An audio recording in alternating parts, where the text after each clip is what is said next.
show. Better stand up. Turn the mic on. Turn the cams up.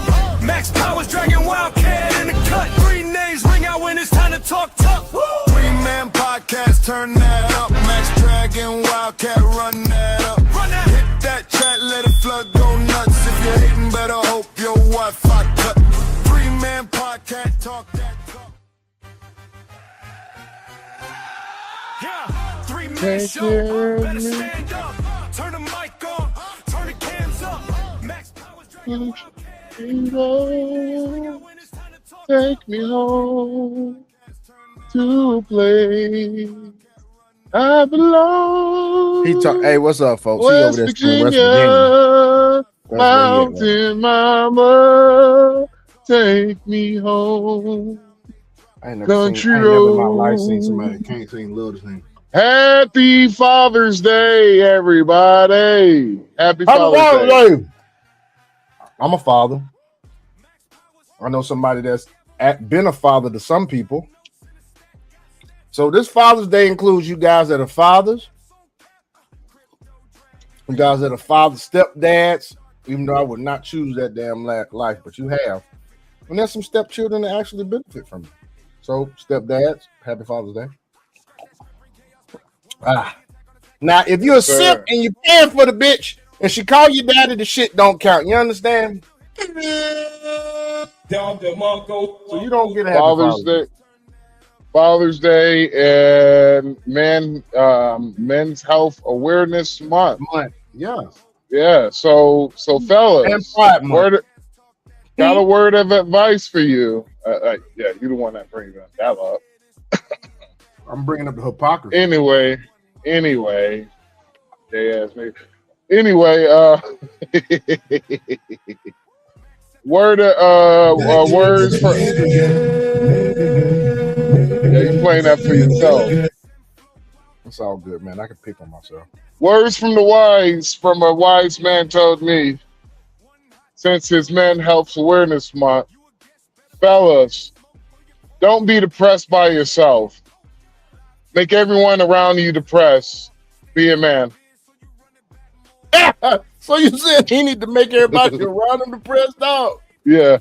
God damn, man. That's just some... You are diabolical sometimes, dog. You know that. You stupid. be a man. Diabolical, dog, man. You stupid. You diabolical as hell, dog. Like, really. Why?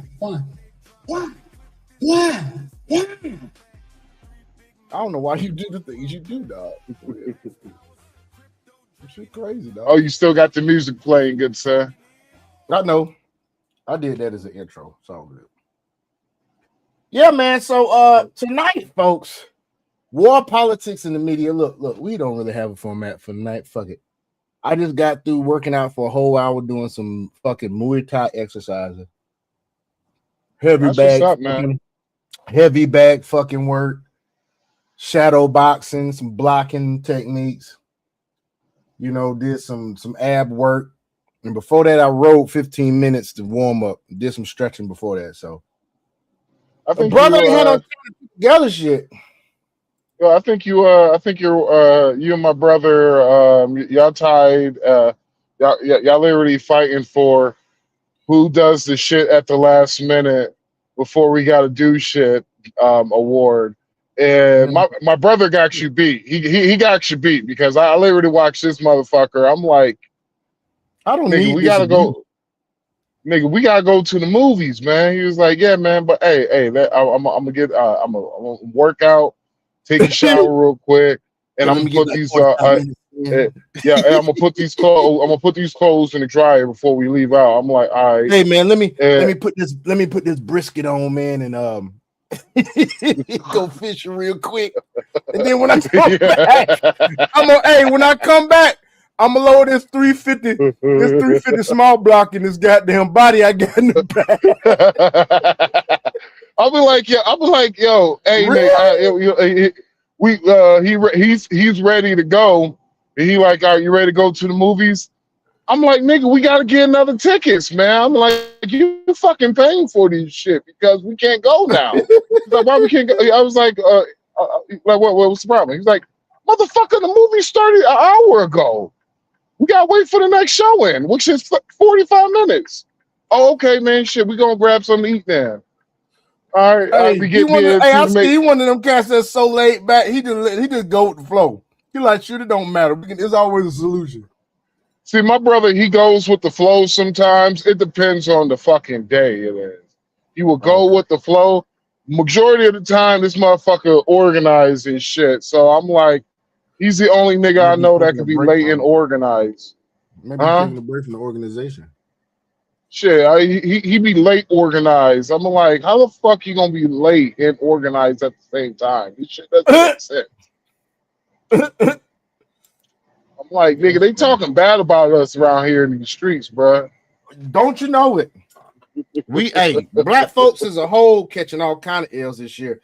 I did not have on my bingo card the amount of L's that black folks was going to take this year, but I did have on my, not this year, but I knew pretty soon in the future it was going to be a point where people was going to get tired of black folks shit.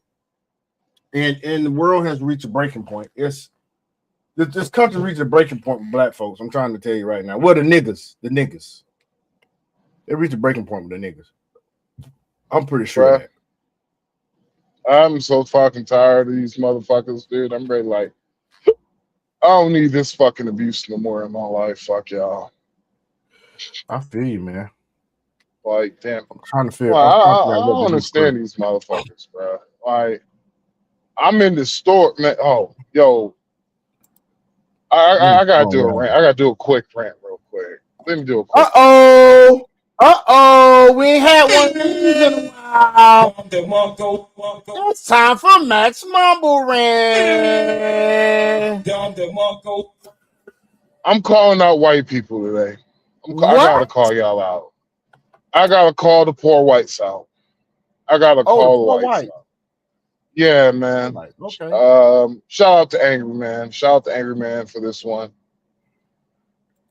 I could no longer go into Walmart. What's going on now? Why you? I can't do it. Walmart is an adventurous place, dog. You gotta appreciate it for what it is, dog. It's an adventure. It's either I became a little bit too bougie, or it's just fucking getting trashier and trashier. Bruh, why the fuck I'm walking through Walmart and shit, and I'm just walking through Walmart, just strolling. My fucking flip-flops got fucking stuck to the floor. What? I was like, nigga, my flip-flops got stuck. I was like, yeah, what the fuck? I just stood there for a second, grabbed me some fucking pre-washed packaged broccoli, and my fucking foot got stuck on the floor. And I was like, yo, why the fucking floor so sticky? Like, what the fuck is going on? And I'm in the cereal aisle.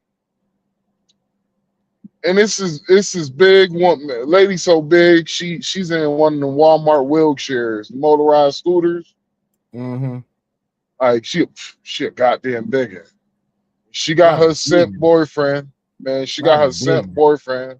She a goddamn biggin', bro. She was big. That was a big woman, bro. I was like, God damn, you need about 2 of them motorized. Hey, I had a patient last week that was 415 pounds. Female or dude? What you think? Female? Yes. See, it's like this. Yes. A dude could be 415 pounds and he could be big, but he don't look like that. Like he don't be wide as fuck. He be solid. Yeah. If he worked out like dude, I swear to God, the beginning years of his life.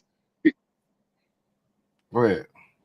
Like, but 450 on a woman, bro, like that's big. Well, she was 415 and she looked like a Coca-Cola brand sign in the damn bed, dog. She looked like the goddamn. That bitch was just round, nigga. That bitch looked like the globe, my nigga. She looked like the damn beer. The beer and the Coca-Cola like commercial. The beer that all the women was choosing, nigga. Hey, I kid you not. This chick was as wide as she was tall, my nigga. Basically, she She walking through the halls. You be like, yo, where the fuck these legs coming She ain't from? walking, dog. Her ass be rolling, dog. That's how big she is. Yeah, Hey man, too like, bad you're a Naruto fan. That been a good joke about this one of them damn ninjas in Naruto, my nigga, that he one of his attacks is he increases his size and rolls over you like a ball. That's what that bitch was. well, Choji, this that bitch bitch on the like schooler, Choji. and she had her simp of a husband just right behind her. I'm literally standing there waiting for these motherfuckers to move so I could get my expensive ass oatmeal, aka oatmeal costs about $8. I don't know fuck why. I don't fuck with it. Yeah. Yeah, because I'm gonna be stuck in the Northeast probably this fucking week coming up, so I won't be able to go to fucking Target in Ohio where I So park you my just got you truck some at and go oatmeal just shopping. so you can got you some oatmeal so you can survive off of it, nigga. Yeah, just in case, emergency supply, nigga, emergency supply.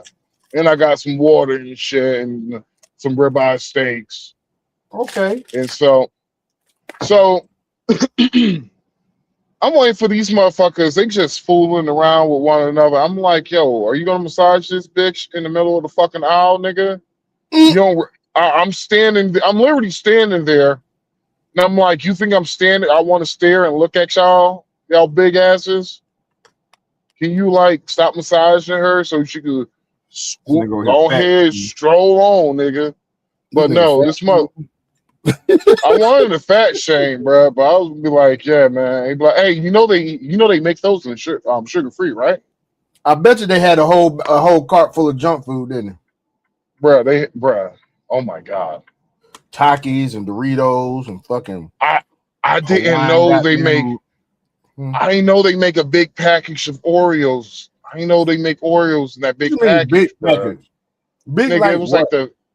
like the 50 50 Oreos in a pack type of shit.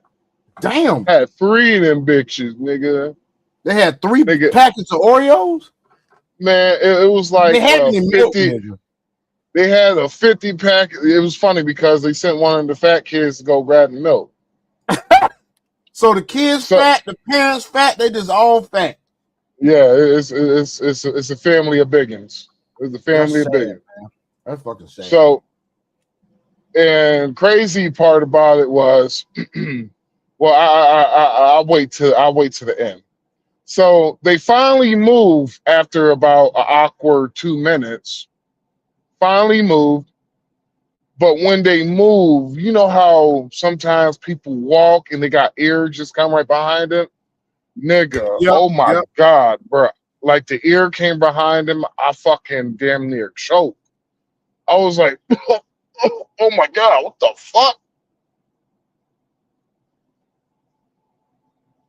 Oh man, I just couldn't I couldn't take that. It was the worst smell I ever smelled in my life, dog. It smelled like 2 basket hounds were having a field day out in it. Like 2 basket hounds, fucking one was going through a hippie phase, another one was homeless, nigga, and they decided to have sex. That fumes, nigga, that smell, that odor, just went up in the air, nigga, and start killing off trees. That's what the fuck I smelled, bro. I damn near it smelled so bad, my eyes start tearing up, nigga. You there with me, Sean? Hell no, man. That shit sound nasty as shit. Bruh, that's how it smelled so bad, my eyes literally start tearing up, nigga. Tearing up this shit. That shit must have sulfur mixed in it or some shit. Bruh, that shit smell like sulfuric acid, nigga. Yeah. I bet. That shit was deadly. That odor was deadly. So, anyways, then 2 white people wound up getting in a fight in a Walmart, which was what? White on white weird. crime? Yes. 2. I was in West Virginia. I was in the trashy part of West Virginia. There you have it. So if you want your snow bunny you ain't got to work for, go to West Virginia. More like North Carolina. North Carolina, they giving it up. Yes, North Carolina, up in those mountains, Smoky Mountains, Tennessee.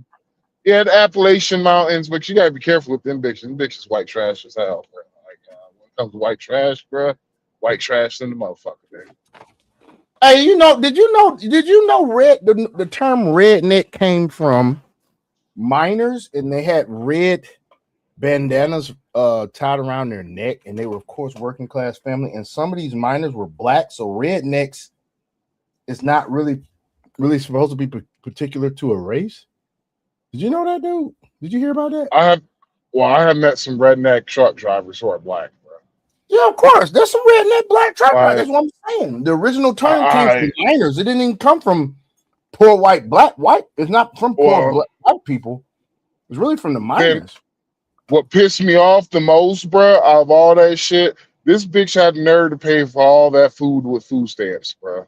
Oh, hell no. I was fucking pissed off, bro. You know what they need to do? Mm-hmm. They're gonna be giving them food like this.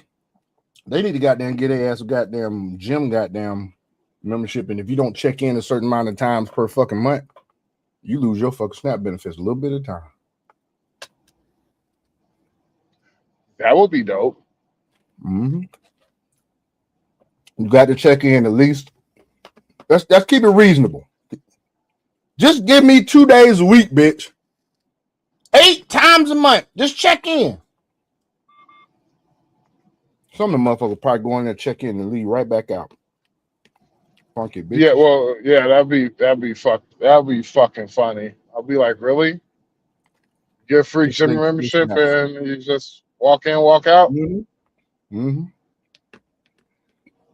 That'd be funny. Like, what they need to do. Bitch had nerve to pay for all that food with food stamps. I was like, you gonna be big on a motorized scooter and have an odor? Oh my god, crazy, man. That shit crazy to me. I'm like, bruh, I'm good with Walmart. I will pay the extra dollars, bruh. And go to Target. If I don't have to, yeah, go to Target. Hell, there's another spot that I go to in New Jersey whenever we go to the whenever I go to pick up salt and take it back out. Whenever I go pick up salt and shit out of New Jersey, this to pick up salt really, yeah, for the kosher. Oh, that's right, kosher, because you work for a Jewish company, no? Yeah, we run the largest Jewish meat delivery services in the world. Actually, we're the largest in the Northeast. Salt runs. Yeah. Mostly meat, though, right? Yeah, mostly meat. Salt will be our backhaul. Oh, okay. It's just it's basically bringing us back to our home terminal, which is out there in Nebraska. But yeah, man, brother, I just have a fabulous dinner, man. Brother, So what did he eat? Well, I did a meal prep. It's chicken breast. I seasoned it with some of that seasoning they use in the Dominican Republic. That what's that shit called? Chiote, the sazon with salt, pepper, and everything. Yeah, season it with that, little salt and pepper, onions, cilantro, tomato. Had some rice, made the sauce, put it on top of that, dude. That's my meal prep. And I only ate like a half of a chicken breast.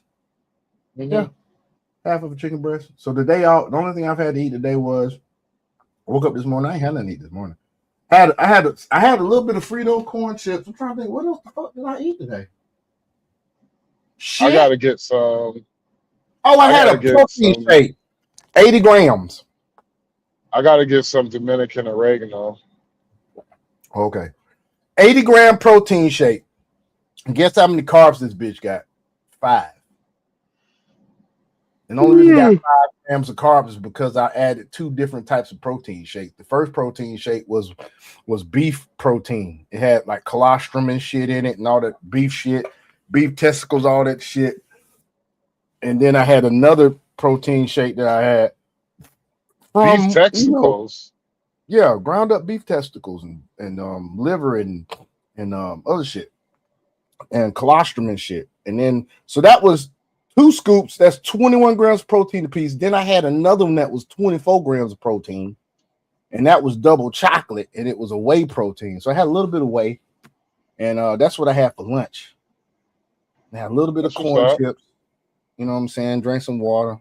I did have a couple of energy drinks. I shouldn't have done that. But there was no sugar energy drinks. And then I just had that. And it was like a half a cup of rice. Cup to a half a cup of rice and a fourth of half of a chicken breast. And then I just had that workout. So shoot. I'm gonna be good. I'm gonna see how much I weigh in the morning. But yeah, I got practice tomorrow at 5:45. We're doing striking conditioning. And then Wednesday morning, I'm gonna do I'm on this bridge. Another sparring class on Wednesday morning. And then I probably won't do no more this week because I ain't got no time to do it no more this week. Unless I bring my kids with me on Saturday morning, but I got to get them up and shit. I don't want to get them up and all that shit. Oh shit, was that the bridge? No, that wasn't it. That was. Speaking of Walmart, what's this right here, dude? I hadn't seen this. Look at this.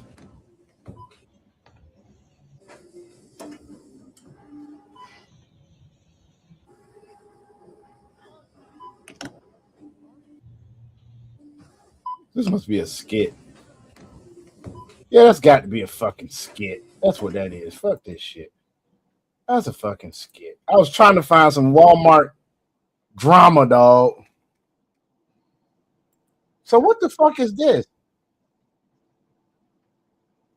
See, that's AI. Man, I'm not going to show that. That's fucking AI.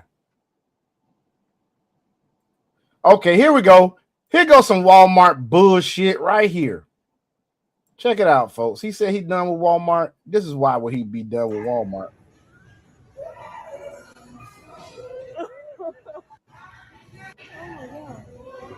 We're chasing after somebody.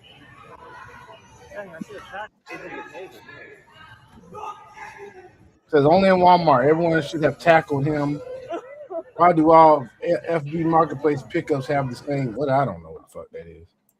There's always drama going on in Walmart.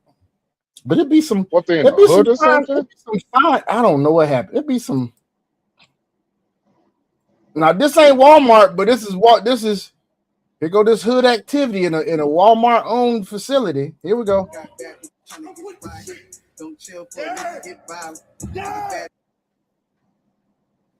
This nigga is got his shirt dang that off and Walmart. What are you doing?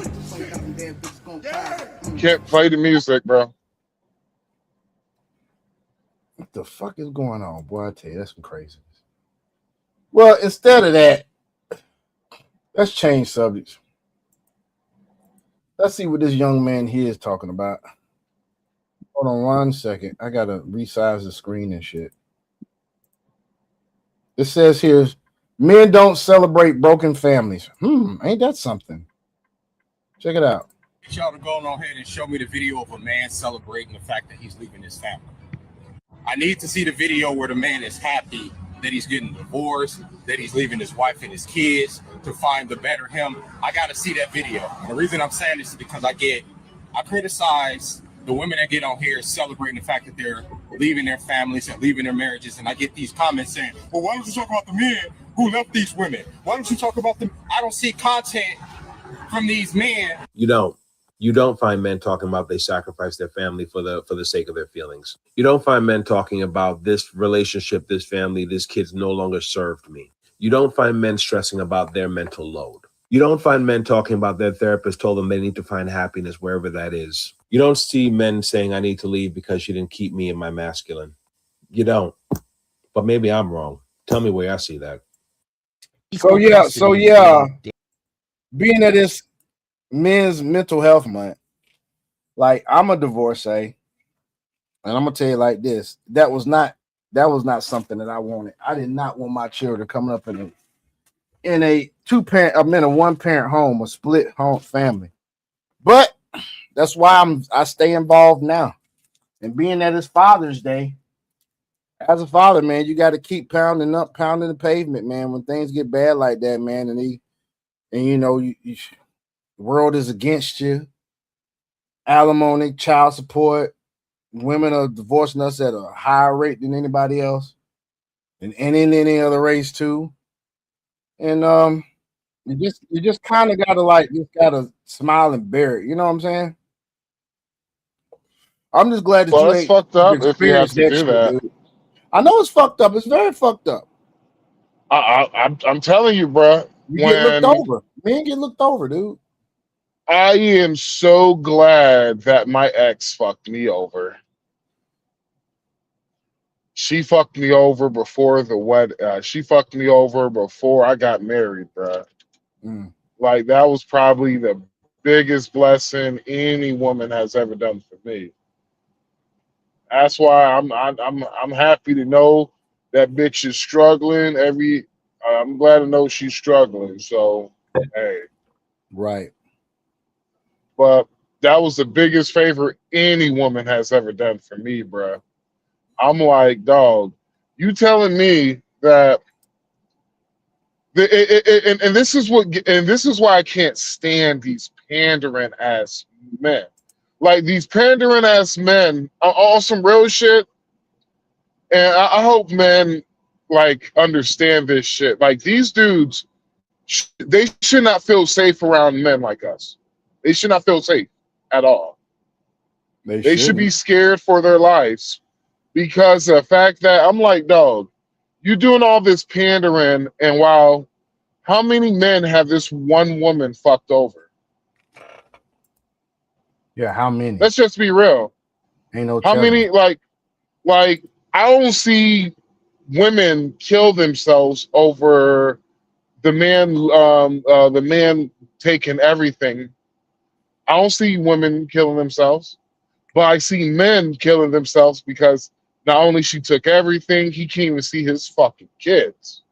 Y'all look up the unaliving rate in men. Look it up. Shit's crazy. And so you ladies, you can't complain why men don't see the benefit of being married anymore. Because let's just be real, most men come into relationships in good faith. Yep. Most men, they date a woman for character. They don't date a woman for what she has. But women date a man for what he has. That's a gem. That's a bar. That's Nigga, right. what? I said most men, they date a woman for her character. You're looking for a woman to be your wife. We ain't talking about just you want to fuck the chick. A woman to be your wife. You're looking for a woman that has character, submissive. You're looking for her type of person she is. Nigga, Yes, you're attracted by the look. Hold on, Sean. Yes, Hold you're on, Sean. initially. Go ahead. Hold on, Sean. Nigga, clean that up a little bit, nigga. 'Cause I'm over Okay, here I'll like, clean it up. nigga, Look. what? I'll clean it up. Hold on. Say a woman you want to marry. Yeah. Okay, a woman you want to marry. When a man wants to marry, he finds a woman he wants to marry. He's looking for character. Of course, he's initially attracted to how she looks, but after that initial attraction, he's looking at what type of person she is. All right. They say what you That's bring good. to the That's better. table. They say what you bring to That's the table. better. That's what men are looking for. But women, That's they want protection and provision, mostly provision. They ain't even talking about protection no more. They want fucking the provision of lifestyle. It's not even provision of really provision is not only financial. A man provides structure. He provides spiritual leadership, of course, protection. He provides wisdom, things such as that. In addition, and that's all provision, not just money. But women want just the money. They want that lifestyle. We go into marriage looking at two different things, man. They want the big wedding, go into marriage with the debt. Let me have a $50,000 wedding. Me and my ex, I can say this. I can really trust. I can say this one thing about my ex. She's very budget friendly. Our wedding cost like what, $3,500. That was it. We had that shit at the park. That shit was pretty too. We had it at a gazebo. These bitches nowadays, they want you to rent out the biggest ballroom or the fucking Intercontinental Hotel down in goddamn Atlanta or Miami or Detroit, wherever the fuck you at. They want goddamn chandeliers and shit and all types of goddamn arrangements on the table and shit and gold chairs and shit. And they want the best fucking DJ and they want a fucking band. And they want goddamn 10 to 15 goddamn bridesmaids and shit. That shit costs money, y'all. Open bar. The fuck? You just gonna go into the fucking marriage fucking in debt like a motherfucker. Shit crazy. Shit crazy as fuck. Absolutely. So let's look at this next thing, man, since we on dating for a minute. Then we're gonna go to politics. Check this out. Oops, I gotta refresh that. Sometimes that's what Facebook does. Men are mad. Hello and welcome to the National Geographic special, the Alpha Female Edition. Let us watch an alpha female in her natural habitat, and remember, don't simp. You're just going to be nigger number 4 in her phone anyway. The men are mad. They're mad at the bad bitches. What we have here is Ratchetosaurus, a creature that roams the planet similar to a deathclaw from Fallout 4. They use their powerful yell, full of lies and noise, to disorient the males of their species. This one in particular uses a powerful skill called ignorance. With this skill, one can blatantly ignore reality, allowing them to think they are greater than they actually are. Because we don't gotta do nothing. We don't gotta do nothing. We just gotta show up and be and live and breathe. Notice how the Ratchetosaurus feels pride in being dead weight to a man and draining his resources.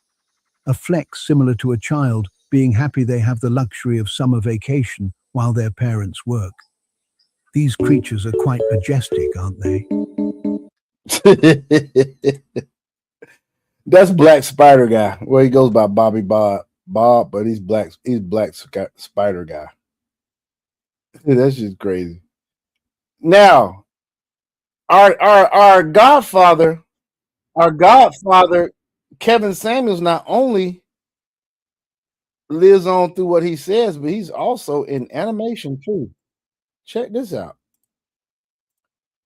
Check out the Godfather in animation right now. Look at this. I don't need no man. Ma'am, you live on Section 8, get food stamps, Medicaid, and your baby daddy's child support. Uncle Sam and 3 men pay your bills. You just manage the Wi-Fi. Next. That shit crazy, man. I think that's all I had to on dating. I think that's all I had on dating. Hold on, what's this? Well, we are it doesn't make sense of it. It's like I heard something earlier today, and a woman was asking a dude, what does it mean for you as a man when a woman says she chooses herself first, right? Uh-huh. And the motherfucker literally gave the best explanation that you could ever fucking can. He was like, he's like, I'll give you a good example. My body, my choice. Mm-hmm. And right when he said that, all the women literally try to shut him down, like, oh no, that's not what we're talking about, yada yada. And I was just like, in his eyes, when a woman chooses herself first, she's literally that you do you and I'm gonna do me. And she's not leaving she's basically telling you not going to cooperate with you. And what surprises me is how he's going through the mountains, people. He's in the bad. You said spot, what? So. Oh, he was breaking up. He was breaking up a little bit. It's okay. You sound okay now. Oh, okay. Let me probably, I don't know, but yeah. And so basically, her corroborating is basically, she's basically saying you do you and I do me. Mm-hmm. Is my body, my choice. You're basically leaving a man no room to basically to cooperate with you. They're not giving And them a so chance. women don't understand this shit. But women, and I'm like, ladies, I'm like, how you don't understand this shit when most men don't even choose themselves before others. They choose others before self. Mm-hmm. Will you agree, Sean? Yeah, I do. And so the usually the guys who choose them, who's basically are going to choose themselves first, those usually the guys with the guys that y'all love chasing after, but y'all don't y'all love chasing after, but you get mad at them when you find out where your place at is with basically a lot of money. They ain't fucking their money to. That's the male version of a man choosing him. I'm choosing himself first. It's the niggas who's going to make sure they gonna fuck up their livelihood for love. Who's making sure they ain't gonna fuck up his peace for you. Who's not gonna fuck up his peace, his money, none of that shit. They basically you're on a short leash with those men. The man who chooses himself first, you could sneeze the wrong way, bitch. You got man, I can't do this shit. Yep. No disrespect whatsoever. Nothing. It's a wrap. It is a wrap. It's You over. can't even come in that house 5 pounds overweight. Fatality. Come in that motherfucker 5 pounds overweight if you want to, nigga. You gonna be single than a motherfucker. Now what happened? Why he break up with me, girl? I gained 5 pounds during the holiday season. You know, food be good during the holiday season. He broke up with me. He left me, girl. He left me.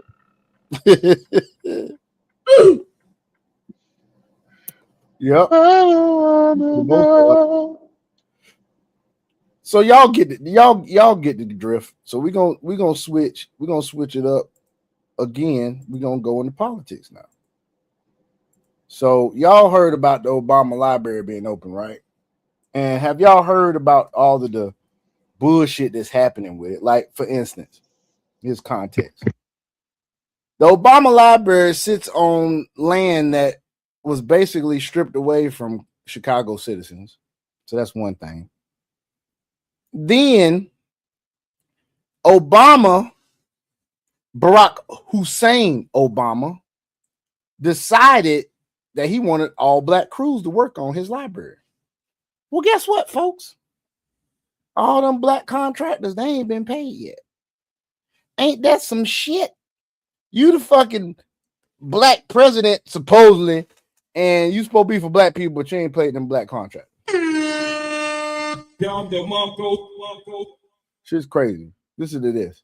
Presidential library, it's a cover-up. At the Thursday dedication, Valerie Jarrett, Obama's longtime manager, opened with this. We'd also like to take a moment to recognize the original inhabitants of the land upon which we are gathered today.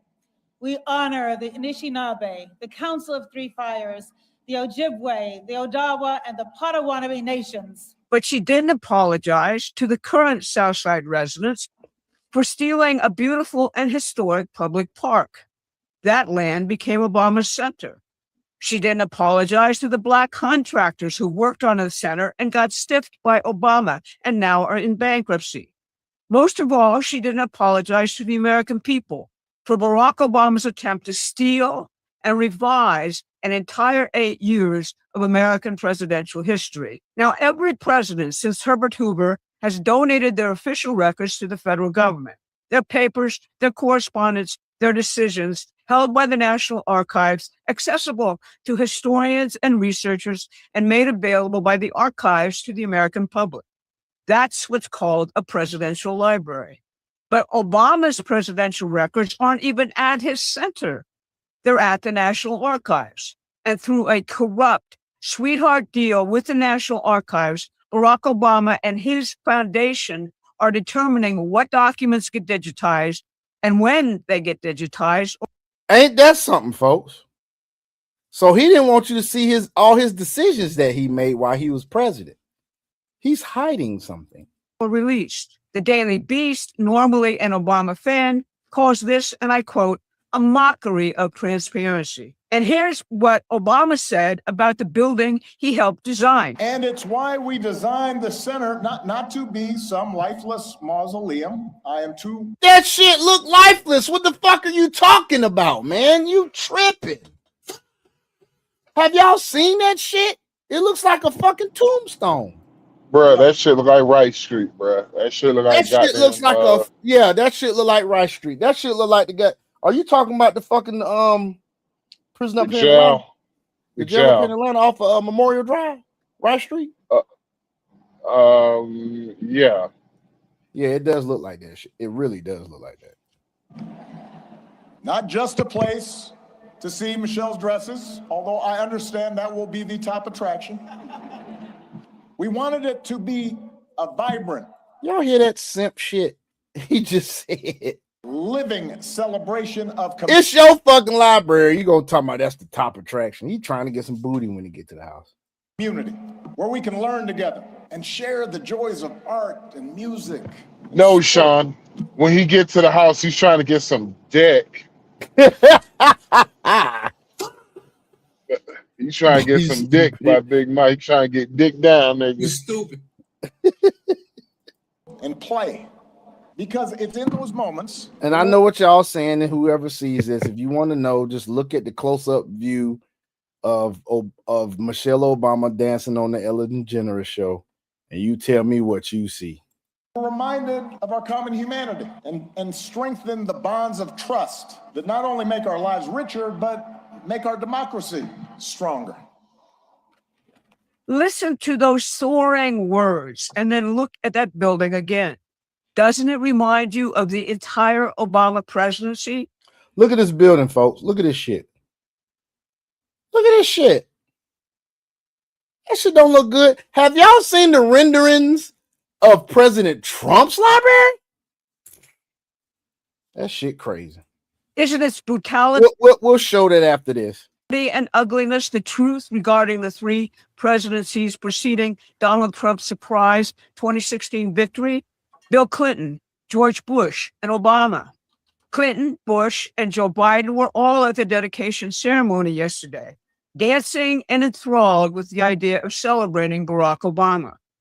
But Bill Clinton's presidency was when China was brought into the WTO and the final offshoring of America's manufacturing and industrial infrastructure began and continued. Under Bush, 9/11 inaugurated a seemingly permanent surveillance police state and the disastrous Iraq War. Barack Patriot Act. Obama bailed out the world's speculators in 2009 on the backs of American workers and the middle class. They ended up broken while Obama's banker friends only got richer. They were told to, quote, learn to code. Ain't that hypocritical, y'all? Democrats, you know, they always shouting the shit about the billionaires, millionaires, and oligarchy, and this, and that, and making people rich and their friends. Trump is making it. What did Obama just do? Exactly. It's bullshit. Well, that's Obama, he bailed out the fucking banks. Mind you, have you seen the movie called The Big Short? No, I have not seen that shit. You should take a look at the movie The Big Short. The Big Short? Yeah, The Big Short. Okay. With Christian Bale, Steve Carell, what's his name? Fuck, I forgot his name. But with The Big Short, it basically showed you exactly what fucking happened. Not only it showed you exactly what happened, but you kind of get a glimpse of how the banks, how these fat cats on Wall Street literally knew these fuckers were giving out predatory loans. They were shorting the fucking United States housing market. And while the market was being shorted, and whenever everything fucking fell, Motherfucker made millions and billions of dollars, dude. Billions, my guy. Damn. Billions with the B. Billions with a B. While you had Big families who went completely fucking bankrupt. Not only you had families who went completely bankrupt, but these motherfuckers, Barack Obama ran on everything he did his first term. He did the opposite of what he said he was going to do. Damn. So when everybody's talking about, oh, Obama was, the only reason why people say Obama was a great president because he was a good talker and he was black. That was it. That was all he was fucking good at. He was a slick fucking talker. Because why do you think we're at this? Why do you think all this shit is degenerate as fuck now? Like, nigga, you basically got women walking around fucking naked now. Yep, and he's got black folk thinking they can't be racist. That shit happened during his shit. Let's just be real, bruh. You got kids thinking they're gonna be fucking dogs now. Furries and shit. You got folk walking around with leashes and shit on, being led around by their handler or whatever. Yeah, and that shit is fucking weird. It's weird as fuck. It is fucking weird. And we're here at, like, the reason why we're here is all because of Obama.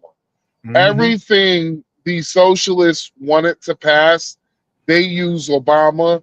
Then Joe Biden said, hold my fucking beer because I'm going to make sure, like, they don't really talk about how Democrats really not only try to steal the fucking election, but try to keep the Democrats in power forever. They did. Like, they don't talk about that shit. Like, all these damn immigrants getting let in. Not only that, but the NGOs. You notice all the USAID got shut down. The Democratic National Convention been having issues raising money. They're in a deficit. Or here's my fucking favorite. My favorite is ever since USAID has gone under and has been closed and funding has not been released to these fucking Democrats. Yes, I'm saying Democrats. Absolutely. It's funny how majority of the world is going farther right. Latin America, whole world. About six shit. Let's talk about Latin America. People we're close to. Ecuador. Damn near every fucking country in Latin America has elected a far right president, a far right leader within the last year. We talked about it in one of the shows. Remember when we showed the color coordination of the ruling power or what's taking over in like South America? That's going on. That's blue for them instead of red, and it's going right. And look at what's happening in Europe. Yep, Europe. They protesting the leader of Italy, not Italy, but Spain. They want him out. They're protesting all those leaders. Yeah, they want them all gone. They want all of them gone, especially in Germany. To resign tomorrow. Did you know that? Yes. Yep. Good riddance, piece of shit. Yeah. He's supposed to resign tomorrow. Sure is. Ain't that some shit? Yeah. Well, congratulations. You are a failed PM. Then the leader from Spain, she wants she wants United States to be cordial, and the leader of France too. They want to be cordial United States. No, fuck that. When the United States media, y'all told us you would shoot our planes down if we tried to land. That's ridiculous, man. All the shit we done for them. We pay 60% of fucking NATO. That's $980 billion to NATO Crazy. with the United States taxpayers. And this is a fucking reason why I'm like, you know what? Y'all don't hate liberals. Y'all don't hate liberals enough. You know what the liberals were saying? Well, these are our friends. We shouldn't. I'm like, nigga, if you going through financial problems and you got a beef with somebody across town, and you ask them they're gonna ride with you, and they like, nah, we good.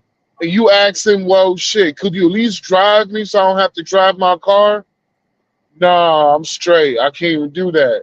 Are y'all really fucking friends? No, absolutely not. You're going broke and you're in debt. You ask for a helping hand. They look at you like, shit, I'm gonna need that $20 that you owe me regardless. Thanks your fucking friend. Nope. See, everybody loved the United States of America whenever we were useful, whenever we were giving out money being used. Now, shit. Now, like it. One thing Trump, and I give him his respect. He literally showed you what the world really fucking thinks about you as an American. They want to be using us. They want to use us. They don't. Yeah. Want to use you for that currency, baby. Want to use you for that military. And it showed how much the Democrats really don't fucking like Americans. Dude, did you see that poll about? It was on CNN. Yep. It was talking about Democrats or Republicans that still love the country and everything. The Republicans hadn't changed. They're like 90% of them. Yeah. But 90%. Now it's like only 27% of Democrats actually are patriotic and love America. That shit's crazy. Yep. I think it's the most. It shows you exactly if these motherfuckers get back power, bro. It shows that we're going to be fighting a civil war when they get back in power. Oh yeah, it's going to be a wrap. Hopefully they won't. And I'm glad that the war is kind of drawn down and finishing. We're going to get on that, guys. I want to show you the rendering of the Donald Trump's library next, and then we're going to get into what's going on over there because we got a clip basically talking about what we were just discussing, which is Keir Starmer damn about to resign, and the what's going on right now in Switzerland. But we're going to listen to the rest of what she has to say, which is not that much more time. It's only probably about some seconds. Now I'm going to show you the Trump rendering of his library. You let me know what you think of it, and then we're going to go to talking about this war. Obama's role in starting the wars in Ukraine and Iran. And finally, that's when a rigged election resulted in a senile man assuming America's presidency. 4 years of government by staff and American decline run by holdovers loyal to one man, Barack Obama. Now, if you're like me... I remember you saying that, dude. You was like, I think I know who was running the country when Biden was in office. Like, it was Barack Obama. Yeah, it was his third term because let's just be real. Joe Biden, all the shit Joe Biden did in his presidency, it was something that he was not accustomed of doing. Like Joe Biden, he wasn't even far left like that. Mm-mm. The only reason why, yeah, he was a moderate. He would be considered a fucking Republican. Now, today's standards. Mm-hmm. And so he did shit that didn't. What Joe Biden was doing in his presidency, he did shit that they thought Obama was going to completely do. Mm-hmm. Like example, making the mask mandates more stricter, giving out loans without no fucking proof to NGOs.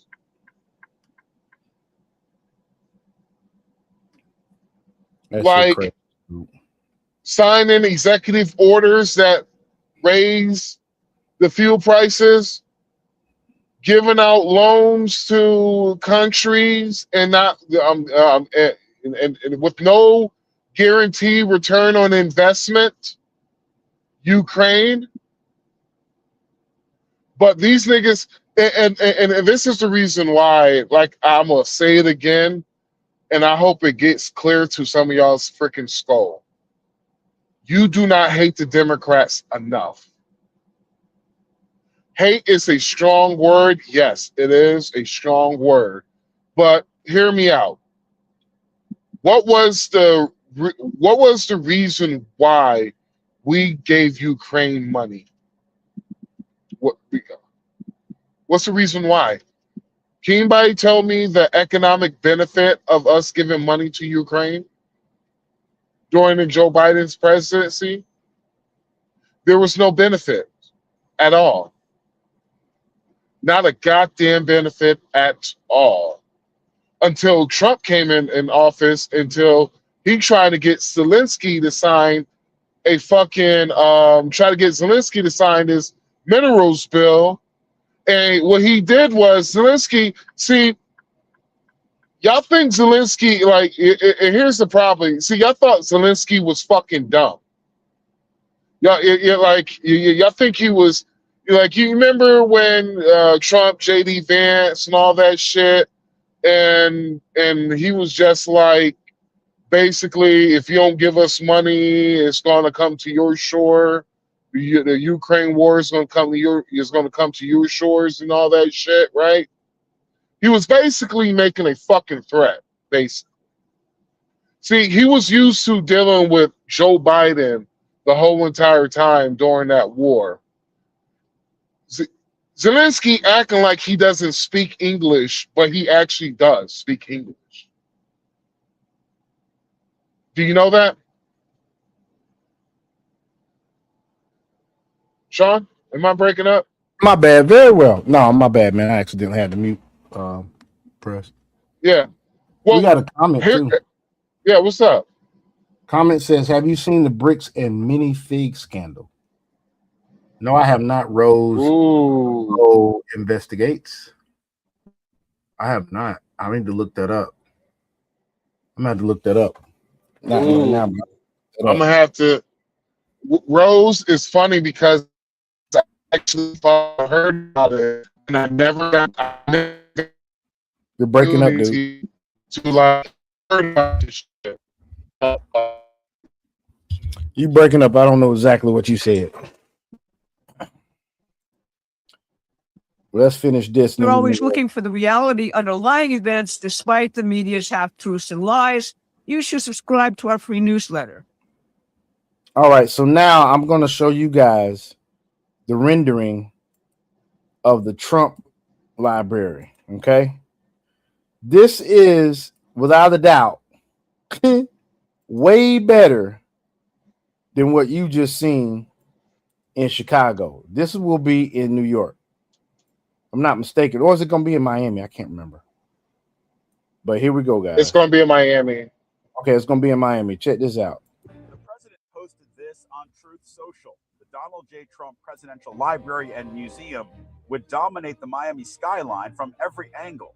One of the biggest landmarks, our county and our state has, which is going to be this new presidential library that I think people from all over the world or the country are going to come visit now. I think that design is gross. It's an obstruction to the beauty of our skyline, and it is just like a nigga. He thinks that's gross. But look at the Chicago skyline and the damn Obama library. He think that's gross. That's TDS. That's all that is. TDS. It's nothing more than a monument to Trump and his family. Retired FIU professor. Every president has a presidential library. Lyndon B. Johnson has one. Carter, the Clintons, all that, man. Dr. Marvin Dunn led an effort to block Miami-Dade College from giving the land free of charge to the Trump Library Foundation. I thought. Now you know that's some hating ass shit right there. This dude want to block the college from giving it to him for free. Miami-Dade College want to give this man this shit for free, and he want to be a nigga about it. That it was wrong that Miami-Dade College got nothing back for this very, very. First of all, how you gonna say it's wrong they got nothing back when they volunteered to give it for free, bitch? Well, I tell you, I hate niggas. The college maintains that it will have value to them, that there will be an educational value. What do you think of that? I think that's a joke. Don't fall for that. What will Miami-Dade College get out of this? Do you work for Miami-Dade, bitch? Are you employed by Miami-Dade? Shut the fuck up. A couple of internships for students? This is absolutely a travesty. Republican State Representative Juan Carlos Porras voted for the bill, allowing the college to donate the land. And I think for the most part, people are proud of our president, and they're going to be proud of having what I believe to be the best presidential library in the country. We thank you for watching, and remember, that is just straight hate. Well, no, it's not. Am I breaking up still? No, you good. So is this Trump derangement syndrome, bruh? Like, these motherfuckers are going to lose his mind. They're going to lose his mind. Sorry, excuse me. These TDS motherfuckers are going to lose their mind when Trump is out of office. Yep, they ain't gonna have shit to live for. Like, not only that, but I wonder what's going to happen with MSNBC, my bad, BS Now, and CNN whenever Donald Trump is he's out of the office. Well, you know, they got bought. They got CNN got bought, so you know they already talking about a whole lot of layoffs and shit. Dude gonna come in there and restructure that whole motherfucker. Forgot his name. Well, I think it's the same guy who owns Paramount. Mm-hmm. Yeah, they gonna straighten up. But MS Now, they gonna keep losing damn viewers is what they gonna do. Gabby Phillips needs to be the first person to be fucking fired. Yes, good Lord. Hell yeah. Fire her ass. Gabby, like I can't. That contributor that's light skinned and got the afro, fire his ass. Fire the other cat. That other white lady, Mel Tapper, like fire every last one of them. I cannot stand Gabby Phillips. She has such a condescending voice, bro. Yeah, I don't see how the hell deal with her. Well, I don't see how Scott Jennings is able to deal with these motherfuckers. I don't either. He has the patience of a fucking saint, dude. He's got the patience of shit. I'm surprised all of the whole entire time he lost his cool one time, and I'm like, yo, motherfucker's pointing his finger in his fucking face. Mm-hmm. And so I was with Scott. I was like, shit, at least Scott got some nuts, nigga. Mm-hmm. Like you literally got your finger in his face and shit. And Scott like, yo, you better get your fucking fingers out of my face, bro. If I whoop your ass on national television. Nigga. But he didn't say that. He didn't say that though. I wish he would have. No, he actually did say, get your fucking fingers out of my face. He did? Yeah, he did it live. It was live. Oh my goodness, I ain't see that. Yeah, he said that shit. Yeah, dude, you show that shit now, bro. Let me see if I can find that shit. Hold on. Keep talking, man. I'm see if I can find it. So these motherfuckers don't understand about. You got to stop with the propaganda. The propaganda is at a point to where it's actually, you know what? It's beyond the point to where this is causing people to be mentally ill. So that's why they say Trump derangement syndrome. Found it. All right, here's what he was talking about, folks. Years old while you were in the administration defending prior endless wars. Now this war is failing. 8 weeks is endless to you? Okay, you said it was going to be 4 to 6 weeks. You have the attention span of a gnat? Homie, I debated you on TV 4 to 6 weeks ago, and you said we were weeks away from it. Now you're making condescending remarks because you can't defend the fact that this war is not going your way. One more time. Not Can you going name your way. one political concession. Name one political concession. Honestly, I'm not going to have this guy's Everybody, in my face. everybody, hang tight. Honestly. Okay. No, everybody, calm down. I was only a few years old. Notice how old boy straightened the hell up when he got there bucked on his ass, though. Yeah, and this is the same bitch. This is the same bitch who won't even. This is the same bitch who won't even tell his own viewers the fucking truth.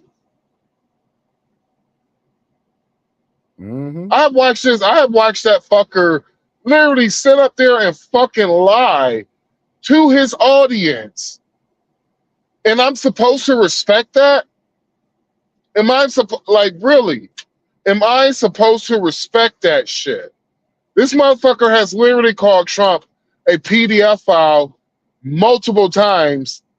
Abby Phillips have let that shit slide so many fucking times. She don't say nothing. She don't push back. Wound up knowing that it could cause her to be sued and her to lose her job because it's her panel. The crazy part about this is Gabby Phillips is supposed to be the moderator. Mm-hmm. Supposed to keep control of that shit, guide it, moderate. You ain't supposed to even show no sides. Yeah, you're supposed to. You're not supposed to be biased. But every opportunity, she's not biased towards the left. She is biased towards the far left. Mm-hmm. She is. Because if it's some shit that is not far left enough, Gabby will give pushback on it. Mm-hmm. But she's not going to do that when it comes to the if it's something that the liberals ain't the left itself ain't doing. She ain't gonna really put no pushback on him. And Gabby Phillips is full of shit. She is. She about to And she find herself out of a job like Joy Reid, like fucking Don Lemon, who's probably about to go to jail. Boy, that would be so fucking. I'm gonna be real with you, I bro. think he is, dude. I think he's gonna go to jail. I doubt it, bro. It would be funny if he does, but I doubt it. It's in Minnesota. He'll be happy in jail, though. Well, it's in Minnesota. Yeah. That's why. He'll be so happy in jail. I know he would be. Like, do you know how deranged those fucking people are, bro? I literally, Minnesota, Portland, Seattle. Seattle literally got a fucking mayor who don't know shit and is about as left as you can go. That bitch is fucking that whole city up. I have literally when I was last time I delivered a load up there and I was stuck there for a day because my trailer froze up on me.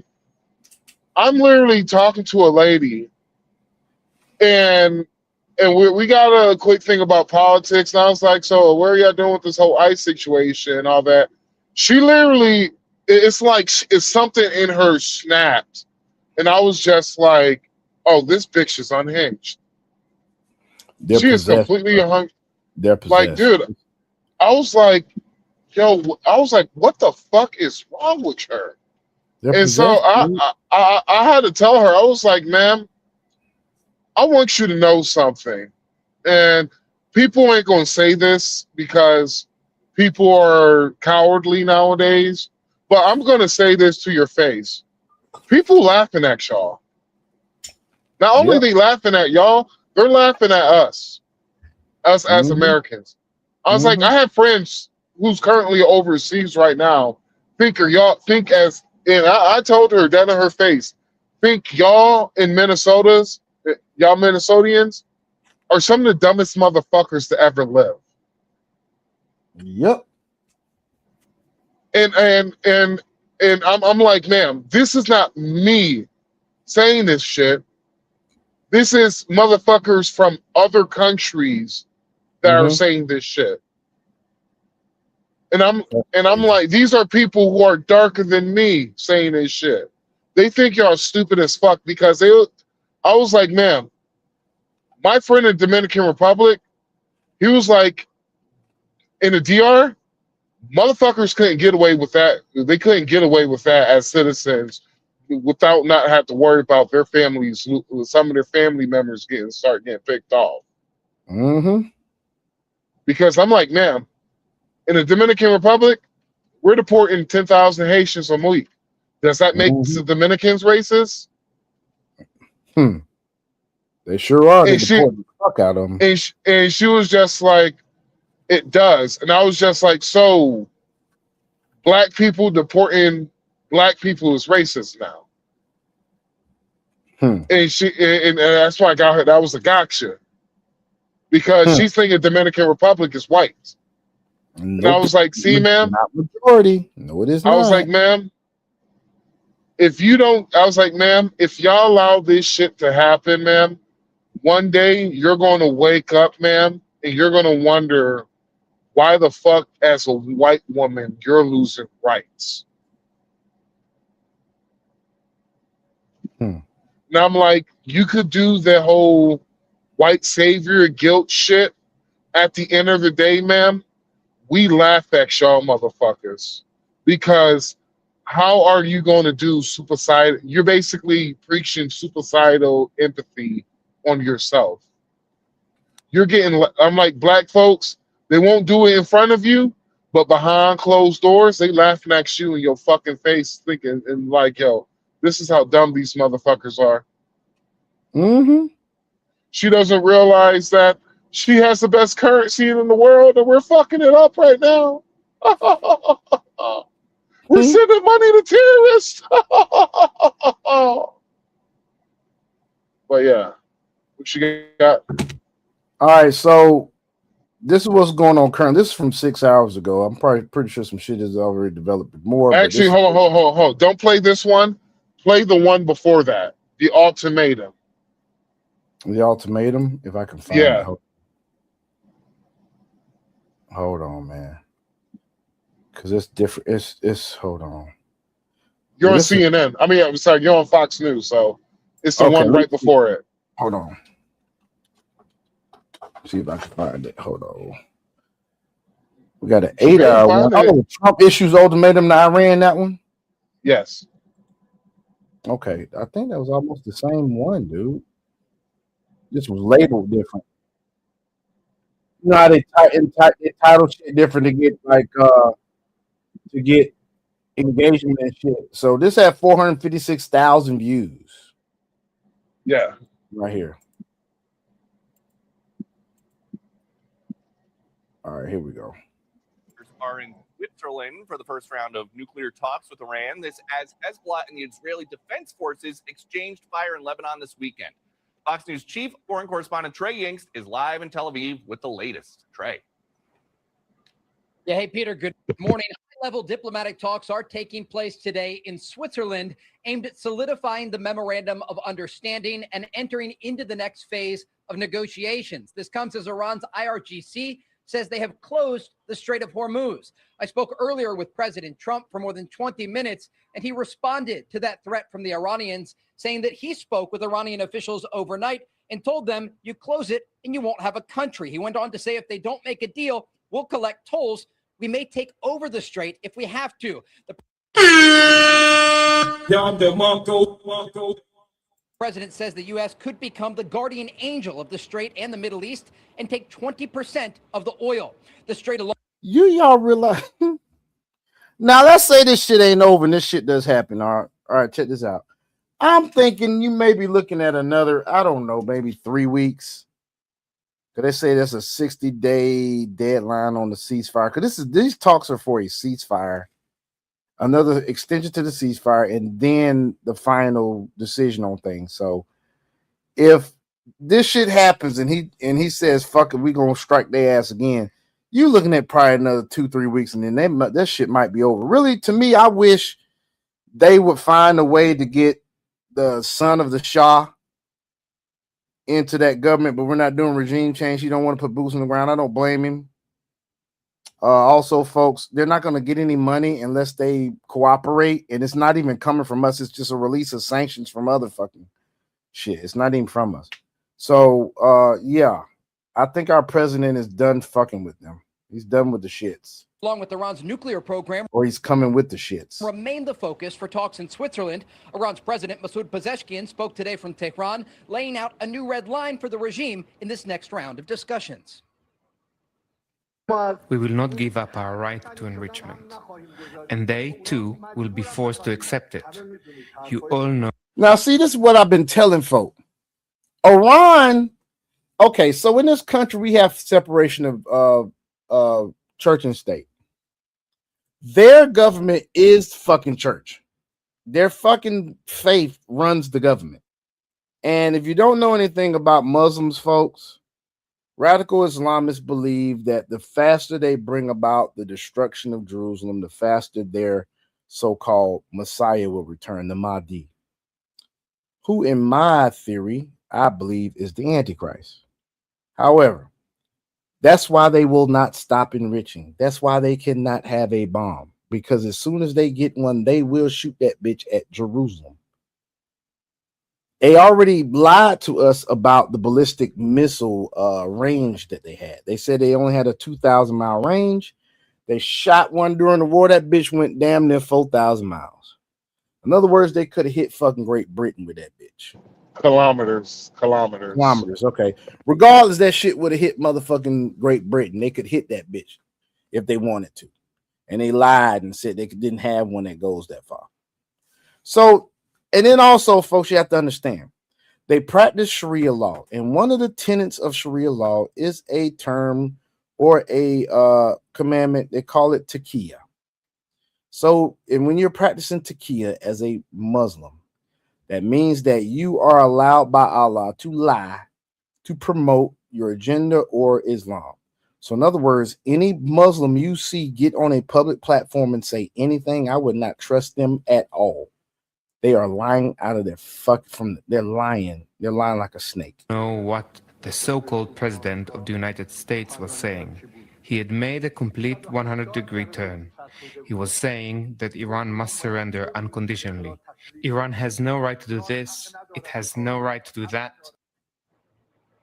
President Trump responded directly to Iran's President Masoud Pezeshkian, saying he better watch his mouth, he better shape up, or we'll take over the rest of the country. The president also spoke about Bars, nigga. He said he better watch his mouth. He said he better watch. Don't let your mouth ride a check. Back your ass. Damn it. I'm that low type of nigga, and your ass is grass. Responded directly to Iran's President Masoud Pezeshkian, saying he better watch his mouth, he better shape up, or we'll take over the rest of the country. The president also spoke about Lebanon, where 5 Israeli soldiers were killed by Hezbollah in the course of 48 hours over the weekend. The Israelis responding with heavy airstrikes across southern Lebanon. Now, President Trump posted to Truth Social this morning saying Iran must immediately stop their highly paid proxies in Lebanon from causing trouble. If they don't, we'll hit Iran very hard again, just like we did last week, only harder. Iran continues to try and tie the situation in Lebanon to the broader memorandum of understanding with the United States of America. Well, now President Trump. Y'all do realize that in all actuality, they actually are protected. We can't kill all their leaders because ain't nobody gonna be able to sign the motherfucking peace deal. So we can't kill all their leaders. So they got that safety net. Other than that, shit, if I was daggum Trump, man, I'd be like, look, check this out, y'all. Let's just kill every motherfucker leadership. We already know where they fucking at. Let's just go ahead and kill every one of these motherfuckers, man. Because they're not listening to shit. They don't want to damn act right. They're not gonna fucking tell the truth. They got this damn Sharia law that's goddamn governing their ass. They're not gonna fuck. Let's just kill their ass, man. Fuck it. We'll leave one living. One. That's what I would do. Is doing the same. Peter? Trey, thank you. For more, let's bring in Fox News contributor and host of the Hugh Hewitt Show, Hugh Hewitt. Hugh, I got to ask you about this news overnight. Strait of Hormuz closed. Now what? Well, I think what the president posted and Trey just referenced on Truth Social this morning, they've got to pull back Hezbollah and they've got to open the Strait of Hormuz, or we'll be back to the bombing. Now, I'm not one who put any faith in this MOU anyway, Peter. I think it's a letter of intent in real estate terms. Doesn't bind anyone.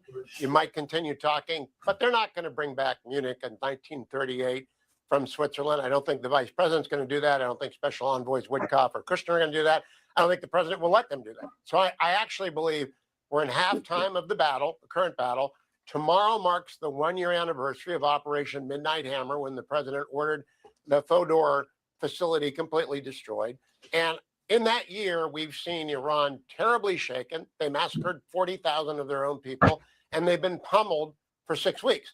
I think they're going to want to strike a nicer tone with everyone if they want to get out of this jam, because their country's fallen apart. They may have closed the strait again.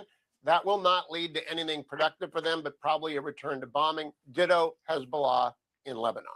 And Hugh, nobody knows that is watching this, but I was waiting in Switzerland for the vice president this week, and he stood me up because we figured at the time this is just like a no-win situation for Vance, right? If the deal works, conservatives are mad that he's the face of it. If it doesn't work, the president is mad. But the VP's new angle in this new sound that we have, it sounds like they have a deadline. Monday at 9:30, tomorrow morning, 9:30, they have a hello? They got a deadline at 9:30 in the morning. Yeah. Yeah, it's a 9:30 a.m. and he said, I'm going to drop more bombs than I did before. Man, look here. One thing that you can bet on with our president is that motherfucker don't give empty threats. He hasn't done that yet. When he said what he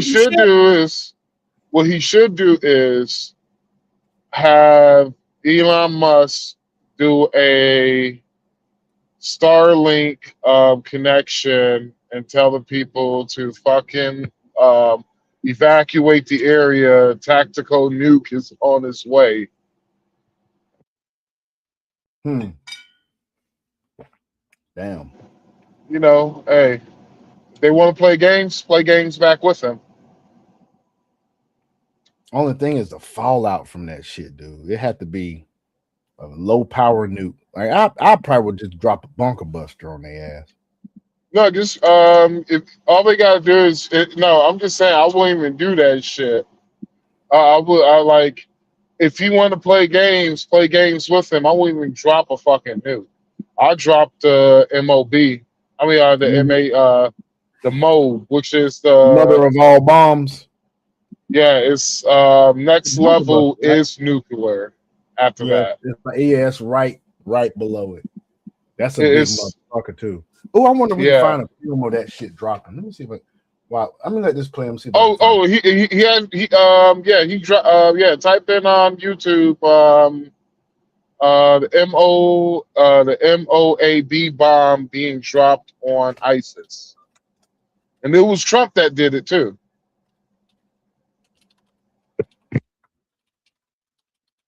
All right, let's see what this looks like. Okay. We're gonna come back to this, folks. Watch this shit here. I haven't seen this. Hopefully, this is the right one. I have not seen this. Now at 11, the mother of all bombs, the most powerful non-nuclear explosive America has ever used, dropped on ISIS. You could call him the Palm Beach president, the commander-in-chief, spending the holiday weekend once again here in South Florida. And a U.S. Navy strike group moves toward the Korean Peninsula as North Korea may be moving towards a nuclear weapons test. That's not it, dude. Bombs is dropped from an aircraft using a parachute to drag it out of the cargo bay. The sled detaches and the bomb falls to earth, guided by a GPS system designed to be accurate within 10 yards. Shit! The bomb was dropped on ISIS forces in the bomb Y'all was see a this? GPS system designed to be accurate within 10 yards. The bomb was dropped on ISIS forces in Nangarhar province in the eastern region of Afghanistan near the Pakistani border. We targeted a system of tunnels and caves that ISIS fighters used. U.S. forces in Afghanistan had to get permission to use. That's not it. Could you authorize That's not it.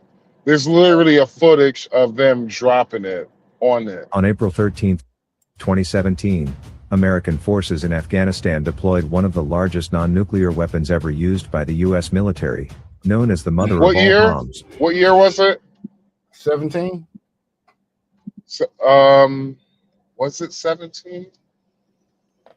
Well, this shows an explosion. Let's see how this one looks. This bomb targeted an Islamic State tunnel complex near the Afghan-Pakistani border, resulting in the deaths of over 90 Islamic State militants. Weighing 22,000. That shit, man. Look at that blast radius. Fuck, you don't have to. No, there's literally hold on, let me see if I can pull the video. Hold on. Look at that blast radius, y'all. 22,000 pounds. It extends a mile in each direction, y'all. That is crazy. Look at that. Look at that. Boy, look at here. Yeah. Yeah. Despite its immense power, a Pentagon review in 2003 concluded that the MOAB complies with the law of armed conflict and has significant psychological impact on observers. I think that's I send it in the podcast group. Let's stop this one, and we're gonna see what our good friend Max has sent us. We're gonna see that. Ooh, yeah. I can tell this is gonna be fucking interesting. I can tell this is gonna be fucking interesting, folks. Real life shit. You don't see this in any other podcast. Let's go. Watch closely. Ooh. Look at that shit, y'all. Hold on, I ain't even a fucking. That is not. Hold on, that my bad. That is not even the one. I sent you the wrong. Hold on. That shit still look very, very intimidating, nigga. In spite of whether it's the wrong, the right one, whatever. Drop that bitch in Baghdad, goddammit. Not Baghdad, that's Iraq. Drop that bitch in Iran. I can't even remember what Tehran. Drop that bitch in Tehran. Please drop that bitch in Tehran. That bitch, look, you can even see the ground fucking waving like waves in an ocean. Watch this shit, y'all. Look at the ground when it hits. You see that shit? All of that underneath the ground? That's blast radius. That's crazy, man. That shit's crazy shit. Boy, look here. Yeah, I would definitely fucking hold on. That's the same one as before. I'm looking for another one. They only did it on in Afghanistan. Yeah, that's the same one.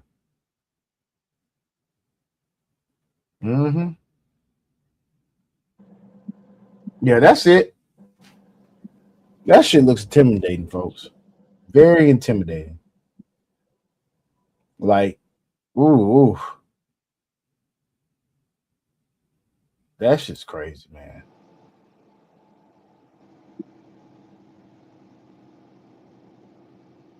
Ooh. This shit looks just crazy, man. That we have something like this that's not nuclear. 36 ISIS fighters, according to Afghan officials. The U.S. military dropped the largest non-nuclear bomb in its This is arsenal, test the footage right here. BBU-43B, in Afghanistan on Thursday.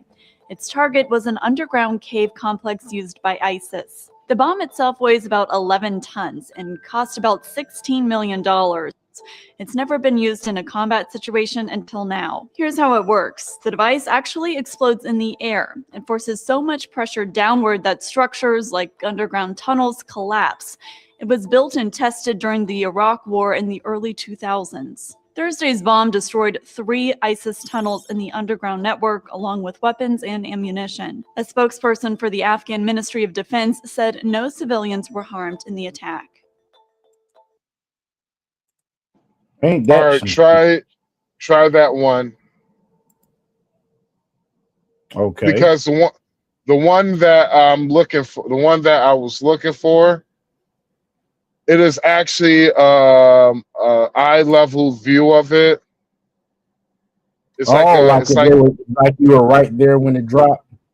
yeah, and you hear the explosion and everything. Okay, I'll play it after this commercial on this damn thing you just sent me. Goes through. And I think that might be it. Skip it. Book your jump at bigairusa.com. The fuck? You don't have to be lonely. What happened? What? It didn't play. What the hell is going on? Hold on. Because I think they scrubbed it. I think they scrubbed it off the internet. You think they scrubbed it off the internet? Too bad we can't go to the Wayback Machine. Yeah, it's like that. I'm gonna be real with you, bro. The area, it was somebody that recorded it while it was happening. Mm-hmm. And like you hear the explosion, see the shit, like that shit. It sounded like, bro. It sounded like it basically, on the best way I can describe it is, it sounds like somebody got like a M80 firecracker and just popped that shit right next to the fucking microphone, right next to the cell phone, bro. Mm-hmm. Well, they got it's on here. Let's see what's up. All bombs, the U.S. Air Force dropping the largest non-nuclear bomb ever used in combat, aiming it at an ISIS tunnel complex in Afghanistan. The government there says some 36 terrorists died. Fox News correspondent Doug Luzader has the story from Washington. This bomb is technically called the GBU-43B, but it's better known as Moab, a massive ordnance air blast, or the mother of all bombs. Dropped out of the back of a cargo plane. We've seen the mother of all bombs at work before, but only. Is this the same footage? Look at that fucking blast, though. Yeah, that's fuck, man. Oh well. Look at that blast, folks. Drop that bitch right in the middle of Tehran. 1,000-pound bomb.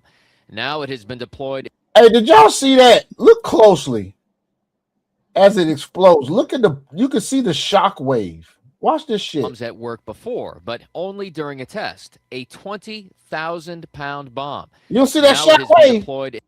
The shock wave came across the sand, folk. Watch this shit now. Before, but only during a test. Watch short. Look, right here. Bomb. Now it has been deployed in Afghanistan. You can see the fucking shock wave on the sand one come that at had you. the clear backing of You know they do bomb testing in the desert, in our desert, right? Mm-hmm. So it was one time when I had to drive. I had to drive across the I had to go from Reno all the way from, not Reno, I was south of Reno. I think it was like Carson City. I had to drive all the way to Las Vegas. And so I had to drive through the big ammunition stockpile depots and all that shit. And like you see a lot of you see a lot of firefighter planes out there, jets and shit. So I'm driving and they stopped traffic, and they stopped traffic on each side of the mountain, and I was just like, what's the fuck going on? And so the guy, the military guy's officer stopped me, and he stopped me. So I'm holding up traffic and everything.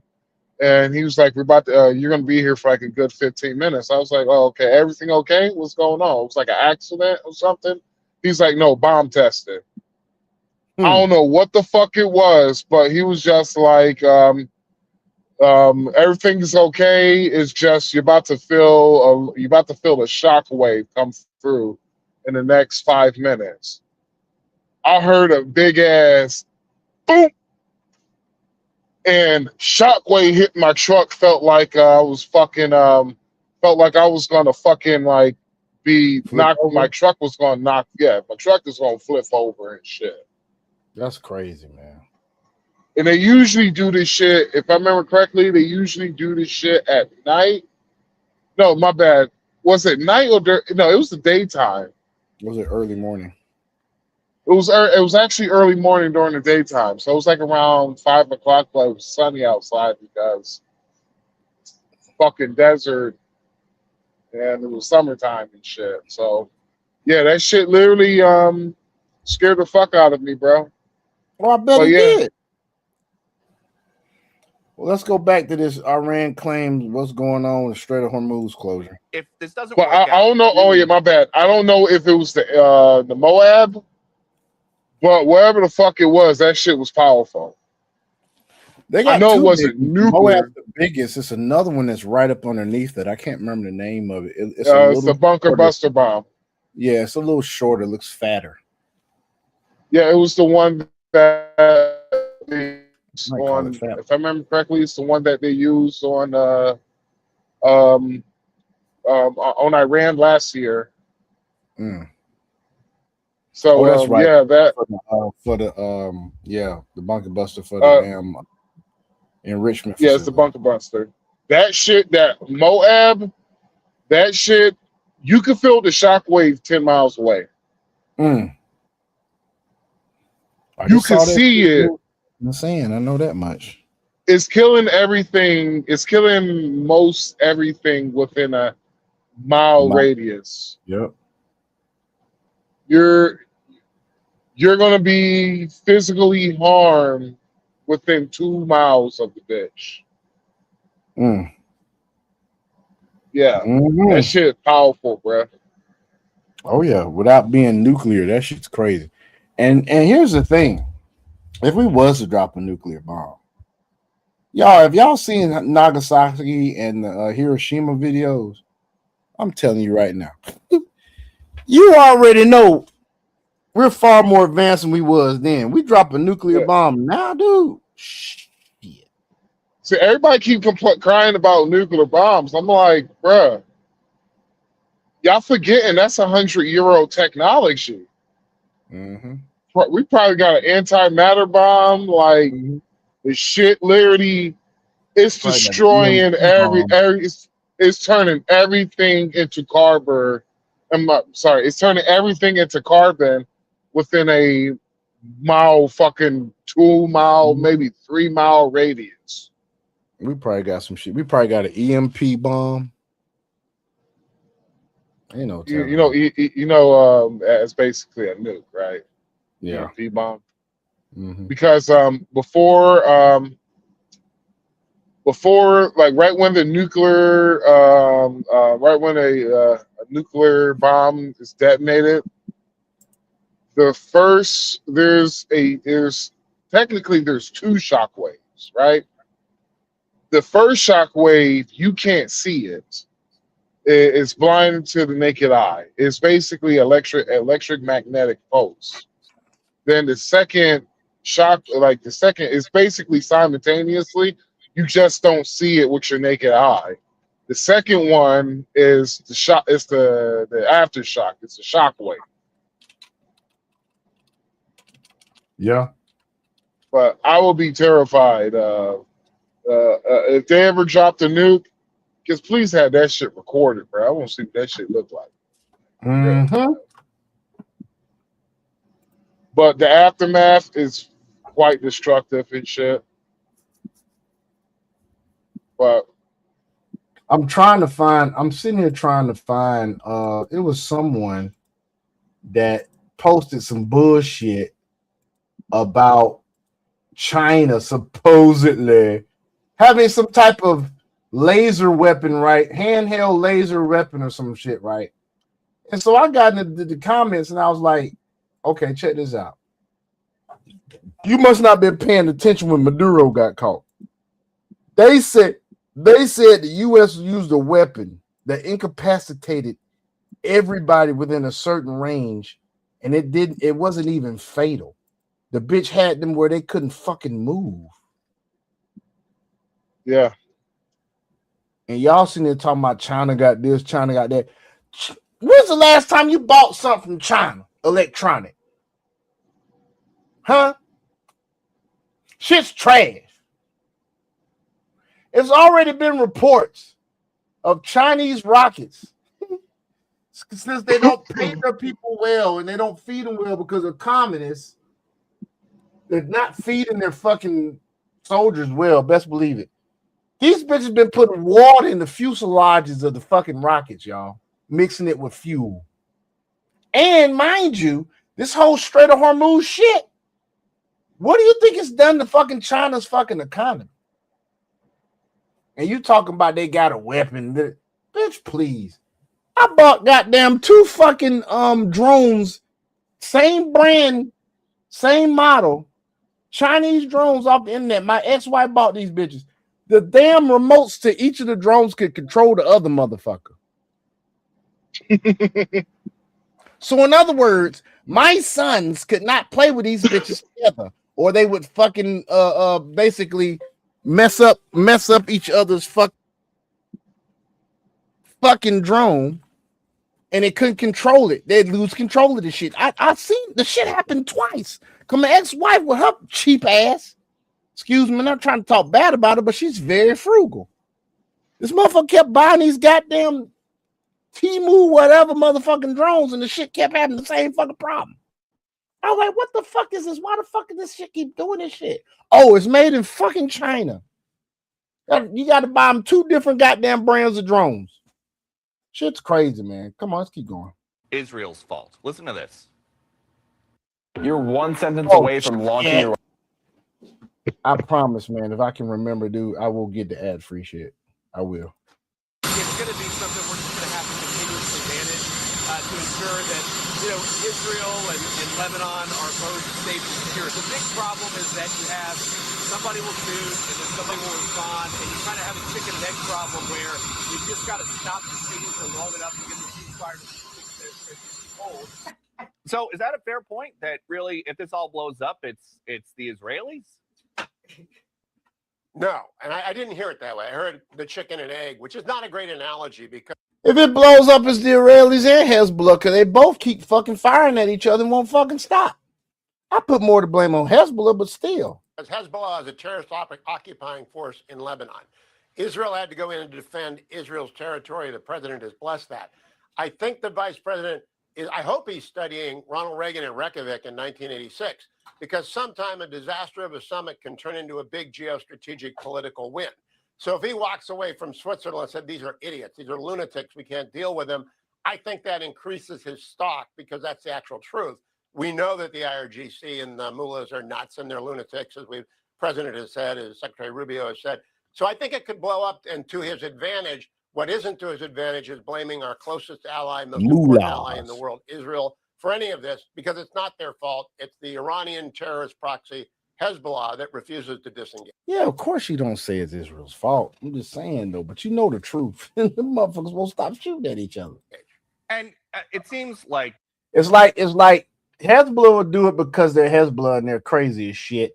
Israel would do it because they're trying to goddamn get back and defend folks. So, it is what it is. the heart of Republican and Democratic concerns with this deal is giving Iran money that they can maybe then use for anything. I asked President Trump about that on Wednesday in Evian. Listen to this. The United States is not going to directly pay Iran, but the U.S. is going to let the Iranians start making billions of dollars, selling oil, accessing this reconstruction fund. Only if they're doing things right. Only if, Peter, only if we're not doing anything. We're not putting up money. Explain, though, what the difference is between giving Iran U.S. dollars and unfreezing U.S. dollars. Well, the unfreezing is an easy one to answer. We have taken a lot of their money, and we have their money. We have taken their money. It's not our money. It's their money. Hugh, what do you think of that answer? Oh, it's an illuminating exchange, Peter, as was the one at the end when he said, I'll blame JD if it goes off the rails, when you asked him about that. What he's saying is there's a way for Iran to get their assets unfrozen. It would begin, for example, with the IAEA inspectors going into Pickaxe Mountain, which is the fourth big nuclear facility. It would begin if they simply stopped shooting and attacking the boats in the Strait of Hormuz like they did overnight. It would begin when they withdrew Hezbollah to north of Litani and get out of the grill of Israel. I don't think he's going to let anything get unfrozen until they've done all that. In the meantime, they can sell some oil if they've opened up the strait. That's about $5 billion a month. That's barely lunch money for the IRGC. So that's not giving them much. So I didn't take too much away from the MOU. I think it's halftime in this battle. I don't think we know which way it's going to go, but I don't think they're going to be getting rich off of the MOU, not in any way, shape, or form. And something else that JD Vance is saying is that the U.S. is going to be, we heard this today, the U.S. wants to have new relations with the Iranians. Like he's making it sound like we could have a normal relationship with them if they give up the nuke. Do you think that there's a big appetite for that in the United States? I'm gonna tell you right now, there's no way in the hell we're gonna have a relationship with them. He wants them to join the Abraham Accords. Shit's not gonna fucking happen, man. Not as long as their religious zealots run that fucking country. You might as well forget that shit. Well, all the other Muslim countries are a part of it. They're the only one that's not a part of the Abraham Accords. Yeah, I know. And so they think, yeah, like, well, no one really gives a fuck about Lebanon. It's not really like no one really I gives a just don't fuck think they're about gonna join them because their ass is, because like I said, they have radical religious zealots that are running their fucking government. The other countries don't have that shit. Yeah. We have some intertwined here and there, but they're not in charge of the government. You don't see Saudi Arabia acting like this shit. Yeah, they're sheikhs and they got a crown prince and all that other bullshit. But hell, Iran at one point in time had a fucking prince, had a king, whatever you want to call him, the Shah. That's who the fuck should be in fucking charge. But once again, we can't really do. I mean, we can do a regime change, but that shit will just draw out, dude. The Iranian people themselves got to get them bitches up out of fucking office. They got to get them the fuck up out of there, but they don't have no fucking weapons like that. Only That's don't the got only weapons thing. like that. And they said they were already doing fucking executions again. They've been He's doing breaking up. They haven't stopped doing execution. Yeah, they haven't stopped. Yeah, they haven't stopped. They have not stopped, folks. There was a woman on TikTok that was crying her eyes out, man, because somebody I think they said they had a nurse that they whipped in the streets allegedly, and then they had another, I forgot who it was, man, got executed recently. A normal diplomatic relationship where he's visiting Tehran the same way that he would go visit Riyadh or somewhere like that. Only if the regime changed, Peter. There's a huge appetite for getting back to where we were in 1978 with Iran. They were a close ally. They were an ally of Israel. There are 92 million wonderful Persian people, Iranian people with extraordinary talents. We got a great diaspora in the United States. We'd love to go back to 1978 before Jimmy Carter screwed this all up and the Ayatollah Khomeini came back. Democratic president Jimmy Carter, God rest his soul. But the IRGC, the Haiti, these knuckleheads who are their political leadership, they have no power. No, there's not much appetite for that. We would like for Iran to back away from their nuclear program, and maybe they change over time. But I'm not holding my breath to when I'm going to visit Tehran. I don't think that's ever going to happen in my lifetime unless the people rise up in the next year, which is possible. Yeah, the not people likely, got to but it's rise up. possible. And I don't think we're going to have the embassy reopen on Massachusetts Avenue, which is the old Iranian embassy, for a long, long time. Well, we'll see. Hugh Hewitt, happy Father's Day. Thank you. Yeah, folks. What you guys say about that, Max? I don't think it's gonna happen either. Without that, I don't think it will. Man, I'm trying to go. I'm trying to go to the Dominican Republic. Trying to go home. Please end this fucking war, bruh. I know, right? Like, I'm like, see, Israel. Here's my problem with Israel right now. Israel don't realize that the American people have American people are tired of Israel at this point. They're tired of it. Mm-hmm. And so Israel don't realize is that I'm like, bruh, y'all keep fighting and shit. You're gonna fuck around and wonder we don't have the backing of America no more. That's what's gonna happen if you motherfuckers don't stop fighting and shit. No one wants a fucking war anymore. Man, motherfucker. They don't even got a fucking bathroom here. God damn it. Fuck, they got porta potties. I ain't use no fucking porta potty. Fuck that. Yeah. But yeah, so the American people don't have this. Clearly, you can see they don't have the stomach for war no more. We're softer people now. We're big schmade niggas. Let's just be real about it. We big schmade niggas. We don't have the appetite for it. Only thing we got is the technology. So if Israel don't stop fighting, they're gonna fuck around and find themselves not having allyship with the United States no more. You're right. Which they better hope. Israel better pray that a Democratic president does not Democrats don't win in the next two elections. I hope they Next don't. two presidential elections. Or they better hopefully until what? 20, I say we might get 16 years of a Republican straight presidency. I hope the fuck we do.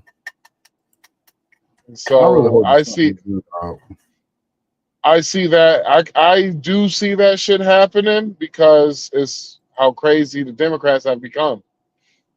And so they better hope that shit happens because if a Democrat wins the next presidential election, Israel could say goodbye to their allegiance with the United States. The Democrats will end that shit ASAP.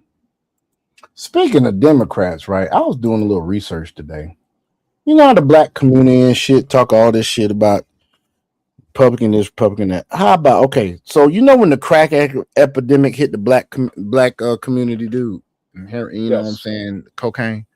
That shit was supposedly between 81 and 90, right? Yes. Well, here's the thing. There was two. It's the nuances of things you got to look deeper. So I looked into it, and that actually was during the presidency of Ronald Reagan and George H.W. Bush. But what you don't realize is this: the fucking House of Representatives were controlled by the Democrats to hold both of those presidencies entirely. Then the Senate only had Republican rule for 6 years out of the 12. Yes. That them two motherfuckers in the house. So with that being said, you know the conspiracy theories about the CIA and whatnot flooding the fucking whatever with fucking, cocaine and crack, whatever, right? Yeah. Who the fuck was more in control of the fucking government? Was it Ronald Reagan and George H.W. Bush, or was it the fucking Democrats, even though they weren't in presidency? Look, this is what you do. Look at the voting records of Washington, D.C. during that time. Yep. Look at the surrounding area of who did they vote for. Look at the percentage.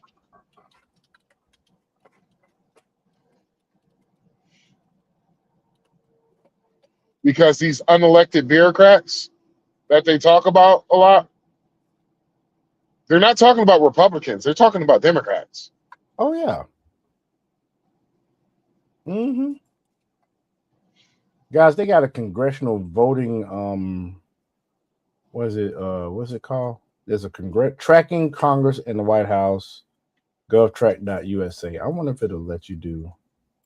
Damn it. I'm trying to see if it'll let. Hold on.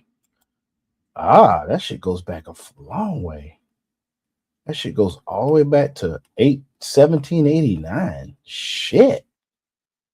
Well, let's just look at 1980. little bit more into it. 83.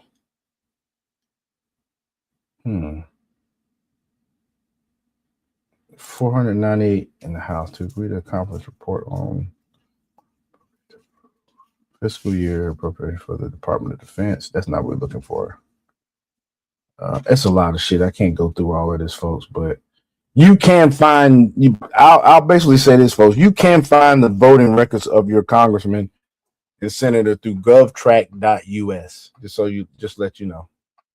It's too much to look for to go through that stuff during the cocaine days, but let's see what this is actually was 34 minutes ago. No, an hour ago from Fox News. The JCPOA, the Obama nuclear catastrophe, which was so bad. When Obama left, he didn't hit their military. He didn't damage their Navy or destroy their Air Force. I destroyed the Air Force. They couldn't do a damn thing. He didn't do any of that stuff. He didn't kill their leadership. Hold on, why does it seem like this shit? This says Fox News, but this shit seems like it's AI or some shit. I did twice, 2.5 times to be exact. He didn't do anything to Soleimani. I killed Soleimani. President Trump is defending his Iran strategy while ripping Barack Obama's weak nuclear deal. Hello, everyone. Welcome to the final hour of the Big Weekend Show. President Trump is blaming Obama for not going far enough to dismantle Iran's nuclear program, which set the stage for this current conflict. But Obama, as you can imagine, is pushing back. We've now fought a war, spent billions and billions of dollars. A man does not sit like that, dude. Both of them sitting like that. What kind of chairs are y'all in? I would have custom folk on the setup. Look at this bullshit. Nigga, I'm 280. I'm not sitting in that shit. So, you ready for this, Sean? Can you hear me? I can hear you perfectly, man. Last time, Republicans have, if I remember correctly, Republicans have never won Washington, D.C. They never what? I think it was one time. That was 1961. What you mean? That was the only time Washington, D.C. ever been Republican. Oh, you mean like total control of the House and the Senate? No. When we're talking about unelected bureaucrats, what you do is you go about the voting roll, you go about the voting record of Washington, D.C. and all around it. So if Washington, D.C. is 90% blue, all around that circle, Washington, D.C. is going to vote blue, right? Only time the Republicans ever won D.C., I think it was 1961. Damn. Probably including city council members and everything, dude. The highest number of Republicans voting for a president was 1972. That was Richard Nixon, and that was 21%. Damn. So when it comes to, can't make this shit up. The people who flooded the black community were Democrats. Unelected bureaucrats who were Democrats. That was my point bringing it up. The people who locked y'all ass up was Democrats. Crime bill. Joe Biden authored it. Clinton signed it. And you over here hating this dude Trump, and Trump daggum came up with the First Step Act. It's crazy, man. Shit crazy, dude. Put an enormous strain on our military. A lot of people have died. And it feels like we're back where we were before we started the war, except maybe a little bit worse, awfully.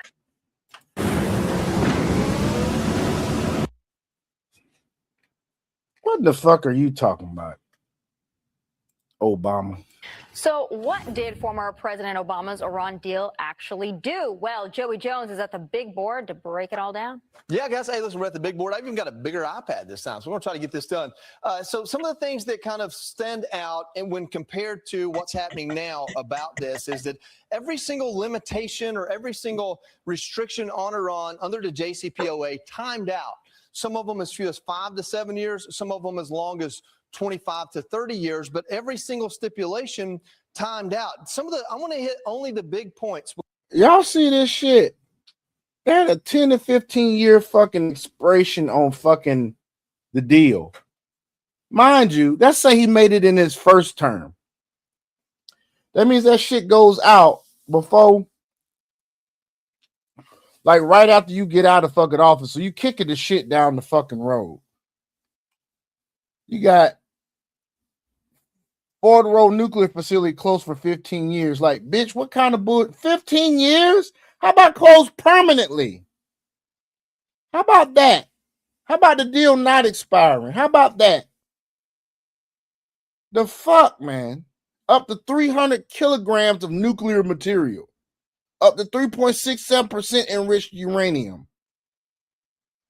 Now, that's not bad. You got to be up past 20 for it to be, really got to be past 60 to make it a bomb, but anything past 20 is not used for energy.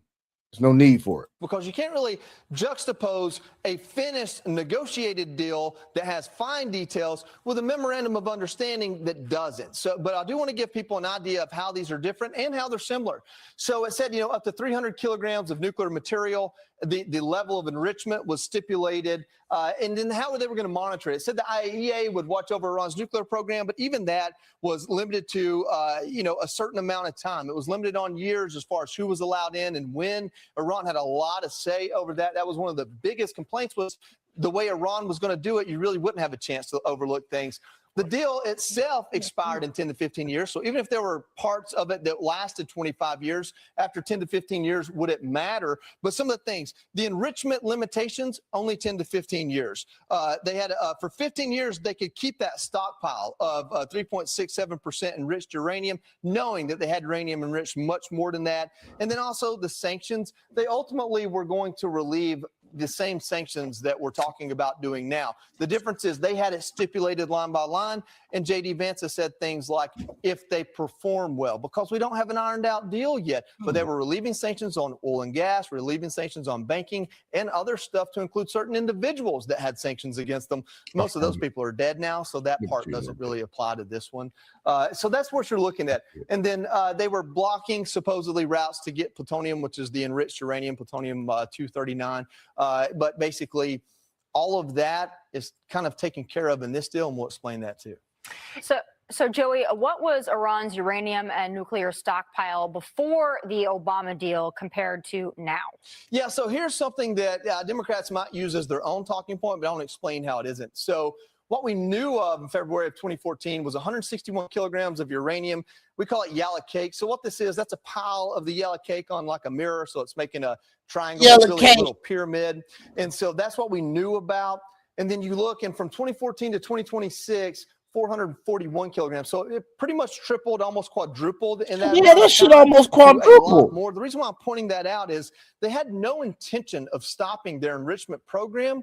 And what's really important here is that if you'll remember, right before Epic Fury started, Jared Kushner, Steve Witkoff were over there, and the Iranians told us braggadociously, hey, we've got enough enriched uranium right now for to make 11 warheads. Yep. Back then it was 1 to 2.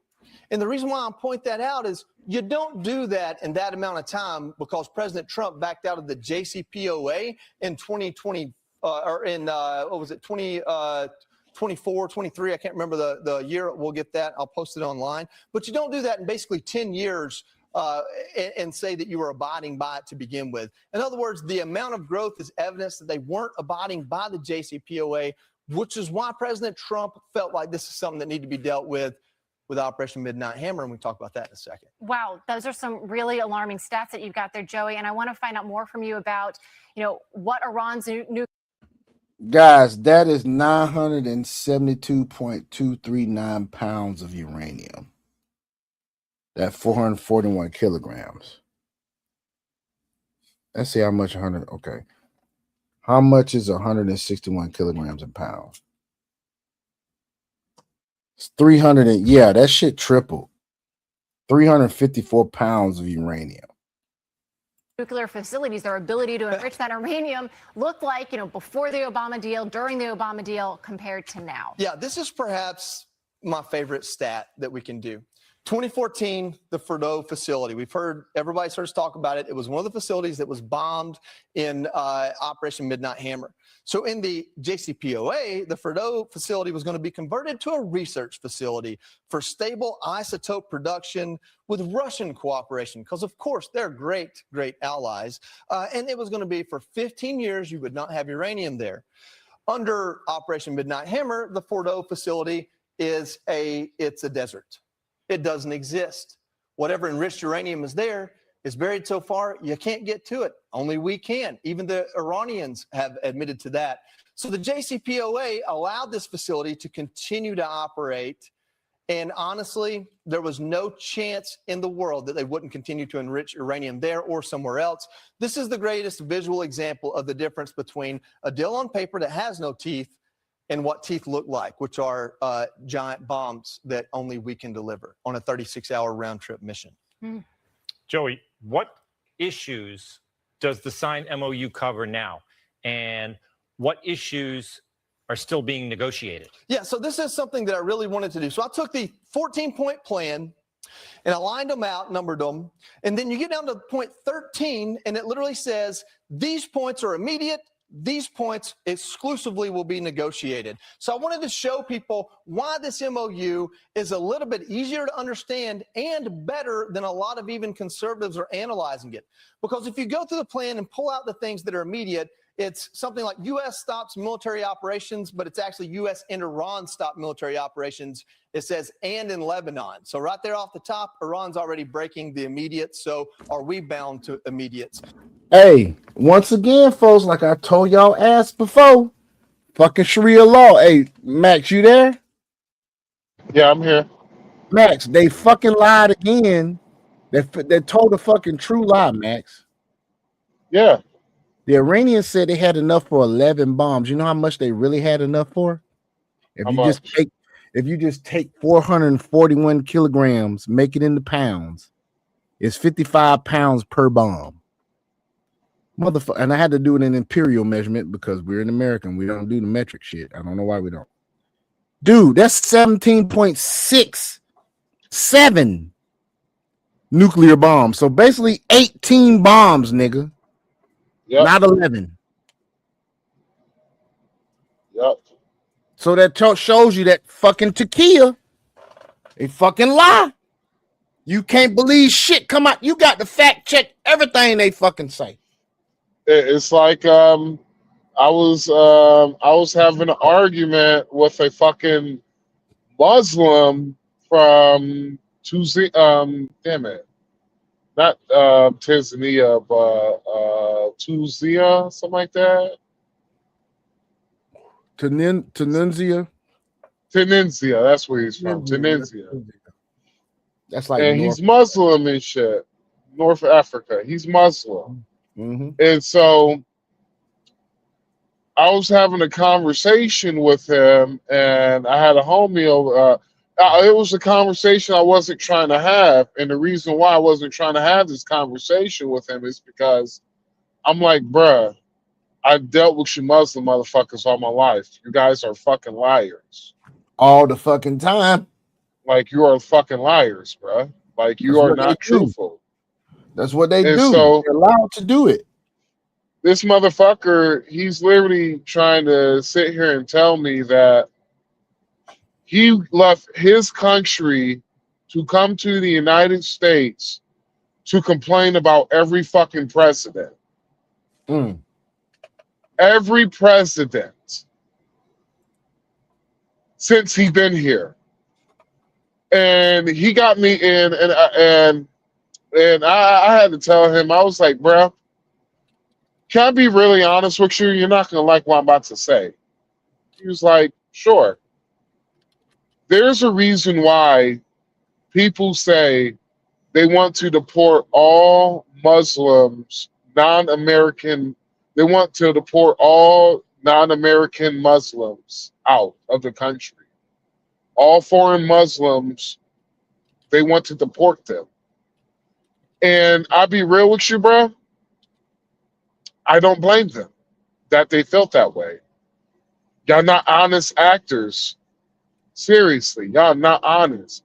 Even when you're fucking in a country, you couldn't do the shit that you do now in your country that you fucking left, but you bitch and complain the whole entire time you've been here. Niggas been here for 30 years. Still complaining. Every fucking complaining about Trump. Only president he said he didn't complain about is Joe Biden. I wonder Joe why. Biden. I wonder why. Because Joe Biden lets you do any fucking thing that you wanted to do.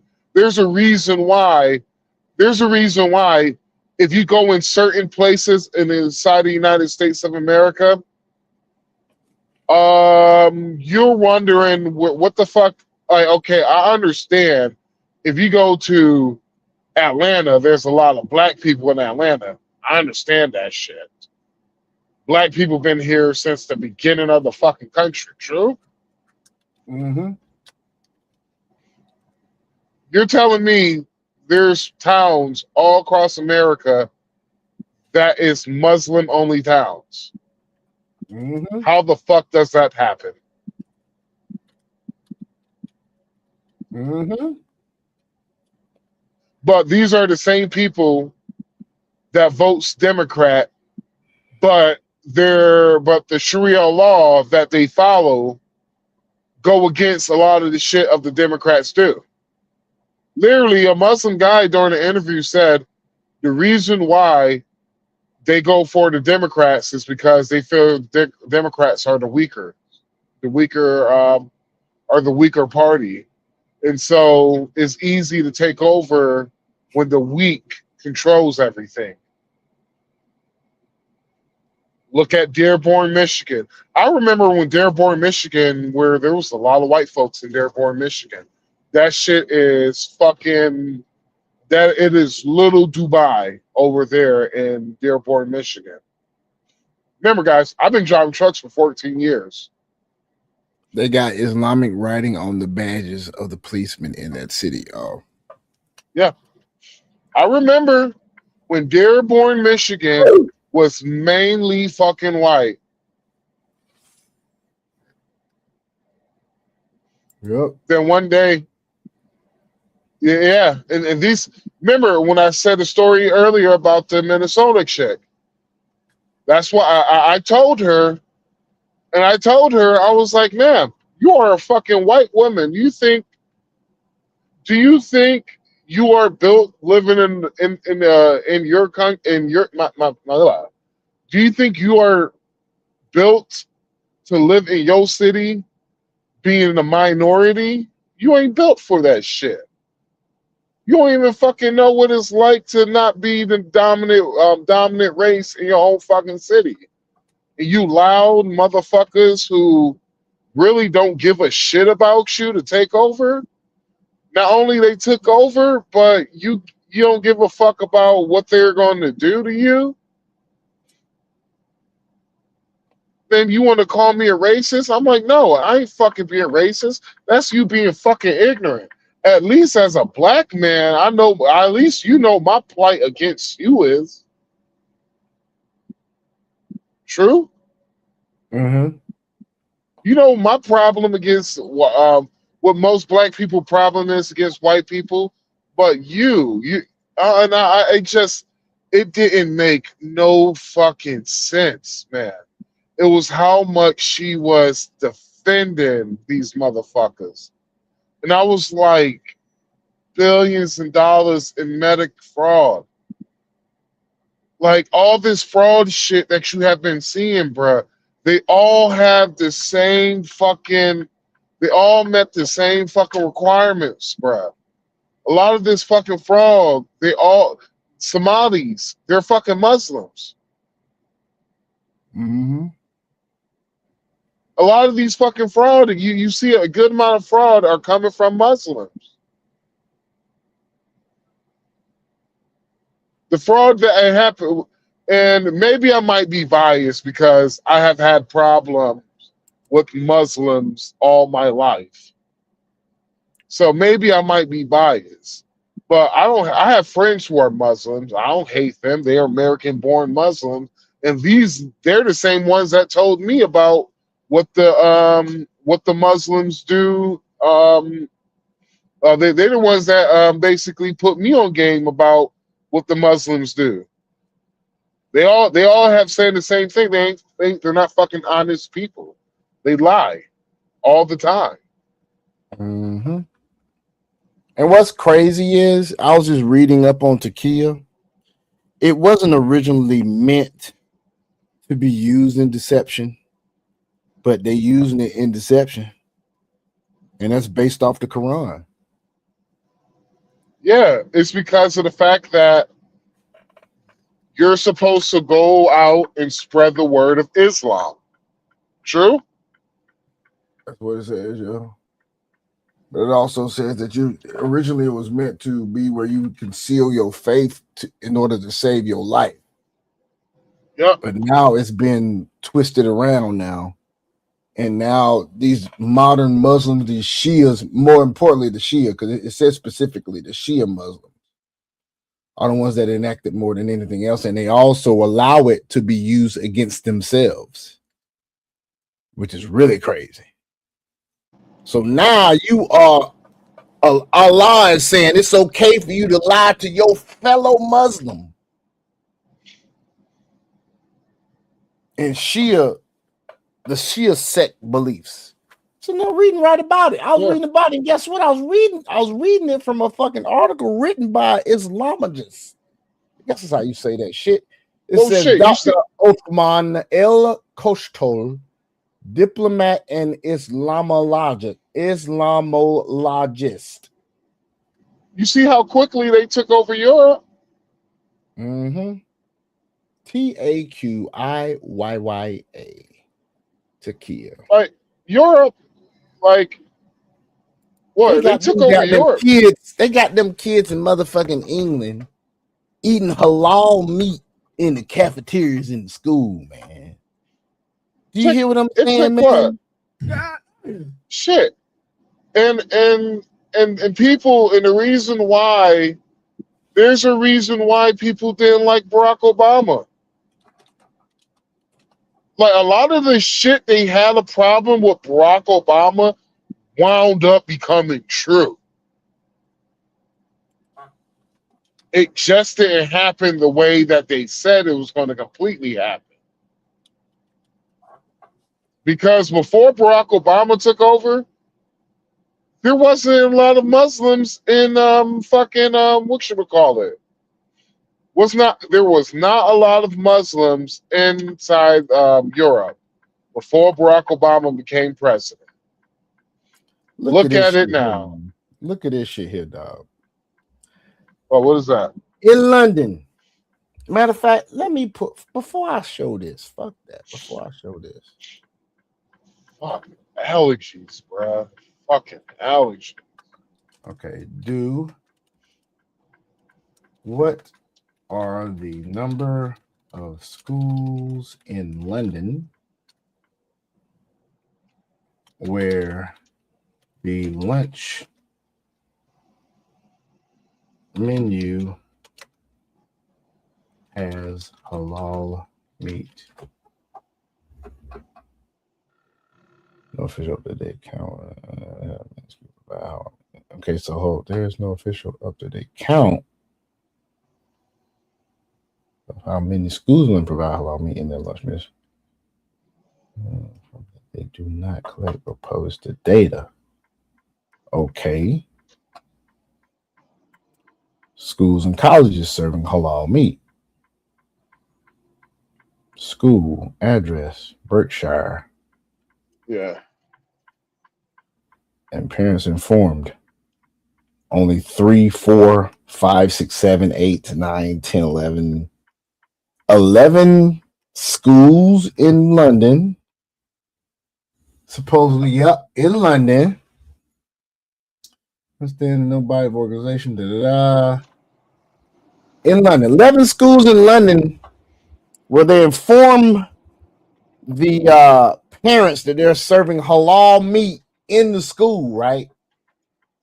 Yeah. Guess how many motherfucking schools in fucking 11 said they informed the parents. This is how many schools there are. Look, I'm scrolling. Look at this shit. How many schools are there? Dude, I don't even want to count. It don't even got the number up here, man. I had to count this shit. Look at this shit. That don't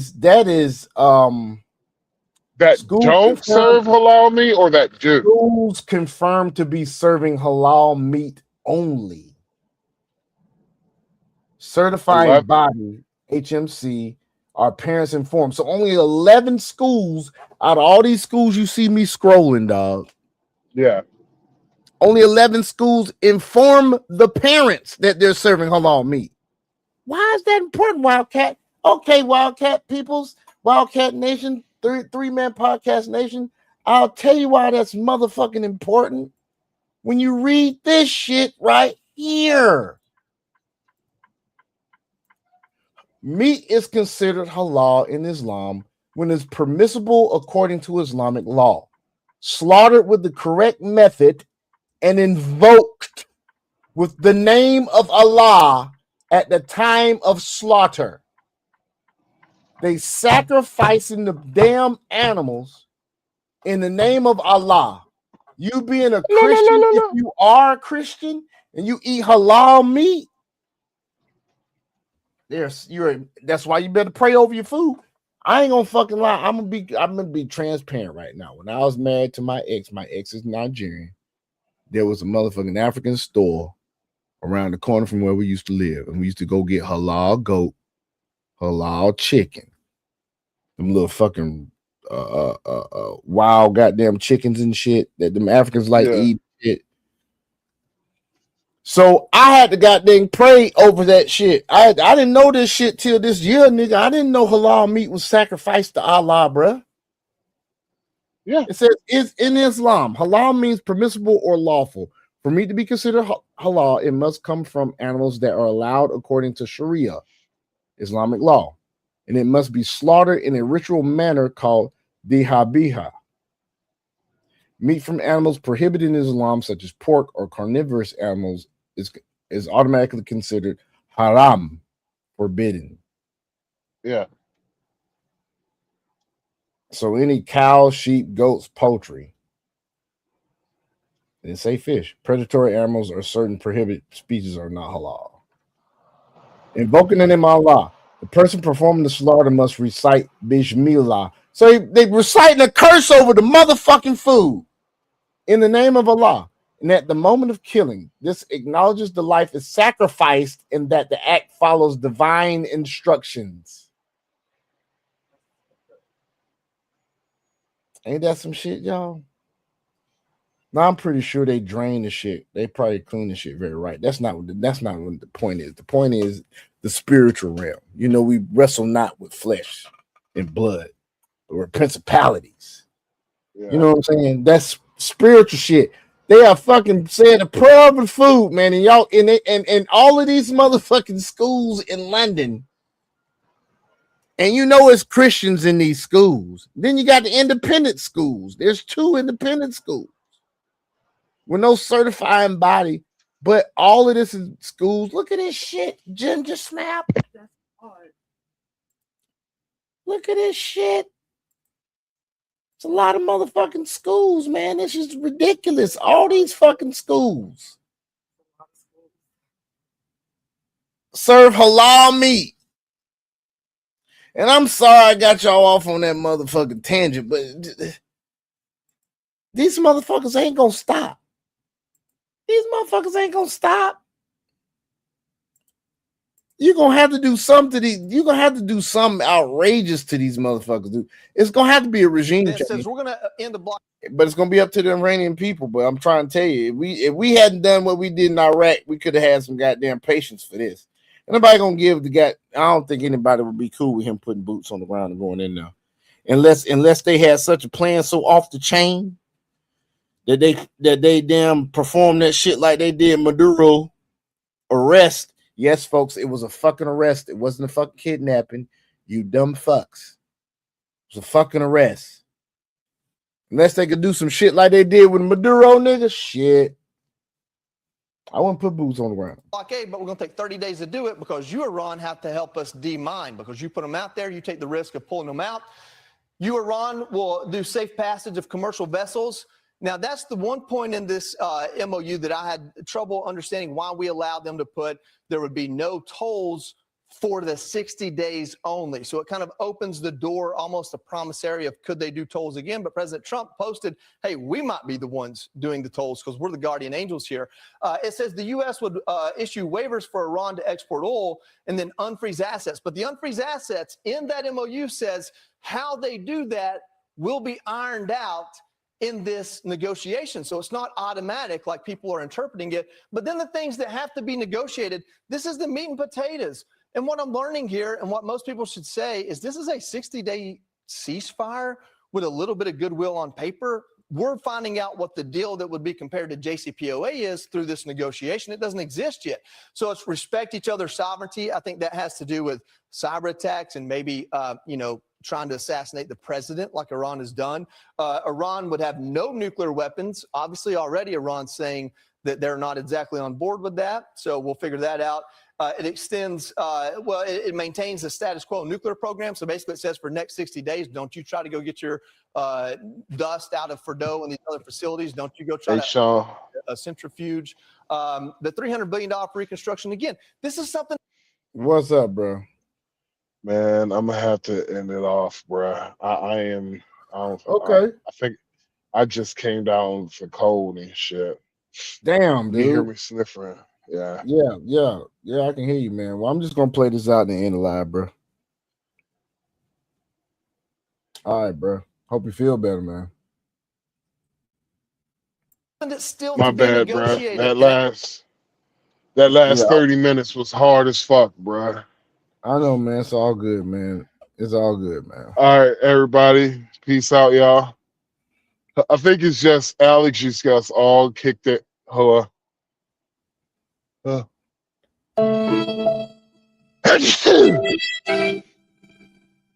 This is today was my first time experience weather above 83 degrees. Damn, yeah, that damn change in weather.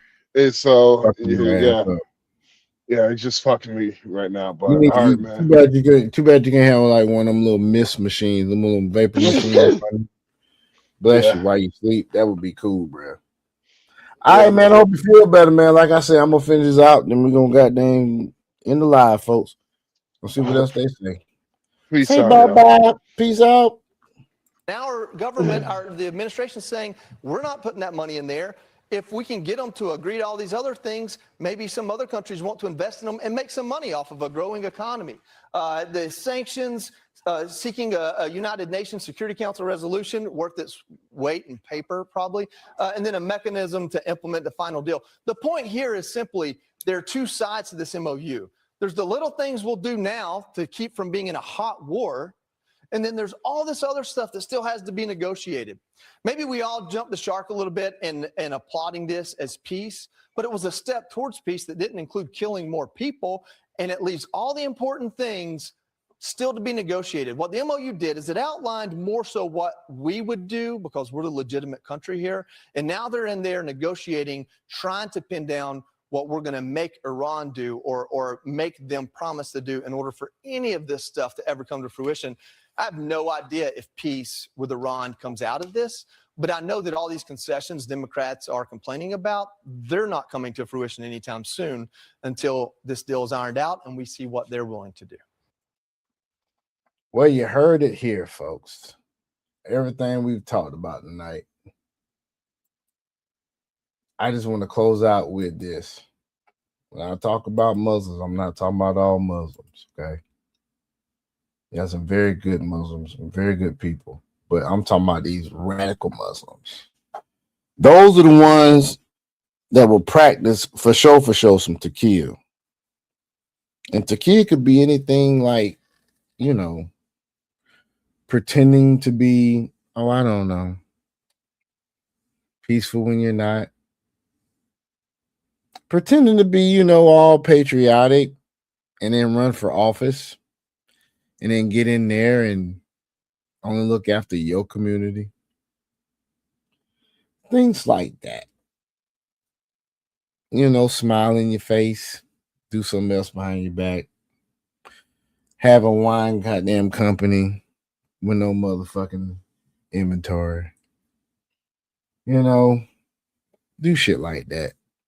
Get with somebody and have a damn restaurant that ain't serving nobody, taking money, probably just feeding your people, having empty goddamn rooms and then calling them motherfuckers hospices and shit and damn daycares, you know, just to get the money and get it flowing and get it, you know, circulating in your community and then send it out in remittance. Look at the remittance economy or remittance revenue that Ethiopia gets. I think it's they depend on remittance for their GDP by 16%, if I'm not mistaken. Okay. If you don't know what remittance is, that means that people that are citizens of other countries that are in America and they send American dollars over there to their people, that's a remittance. Yes, that's all they fucking doing. That's why I got, man, think about all that shit all that money they making, they send that shit over there to motherfucking Somalia and them goddamn gangsters over there skimming off the top and shit, terrorist groups and shit. Boy, y'all better wake the fuck up, man. You know what I'm saying? Wake the fuck up. But anyway, we gone for the night, folks. Hasta pronto. Cat out, 3-man podcast.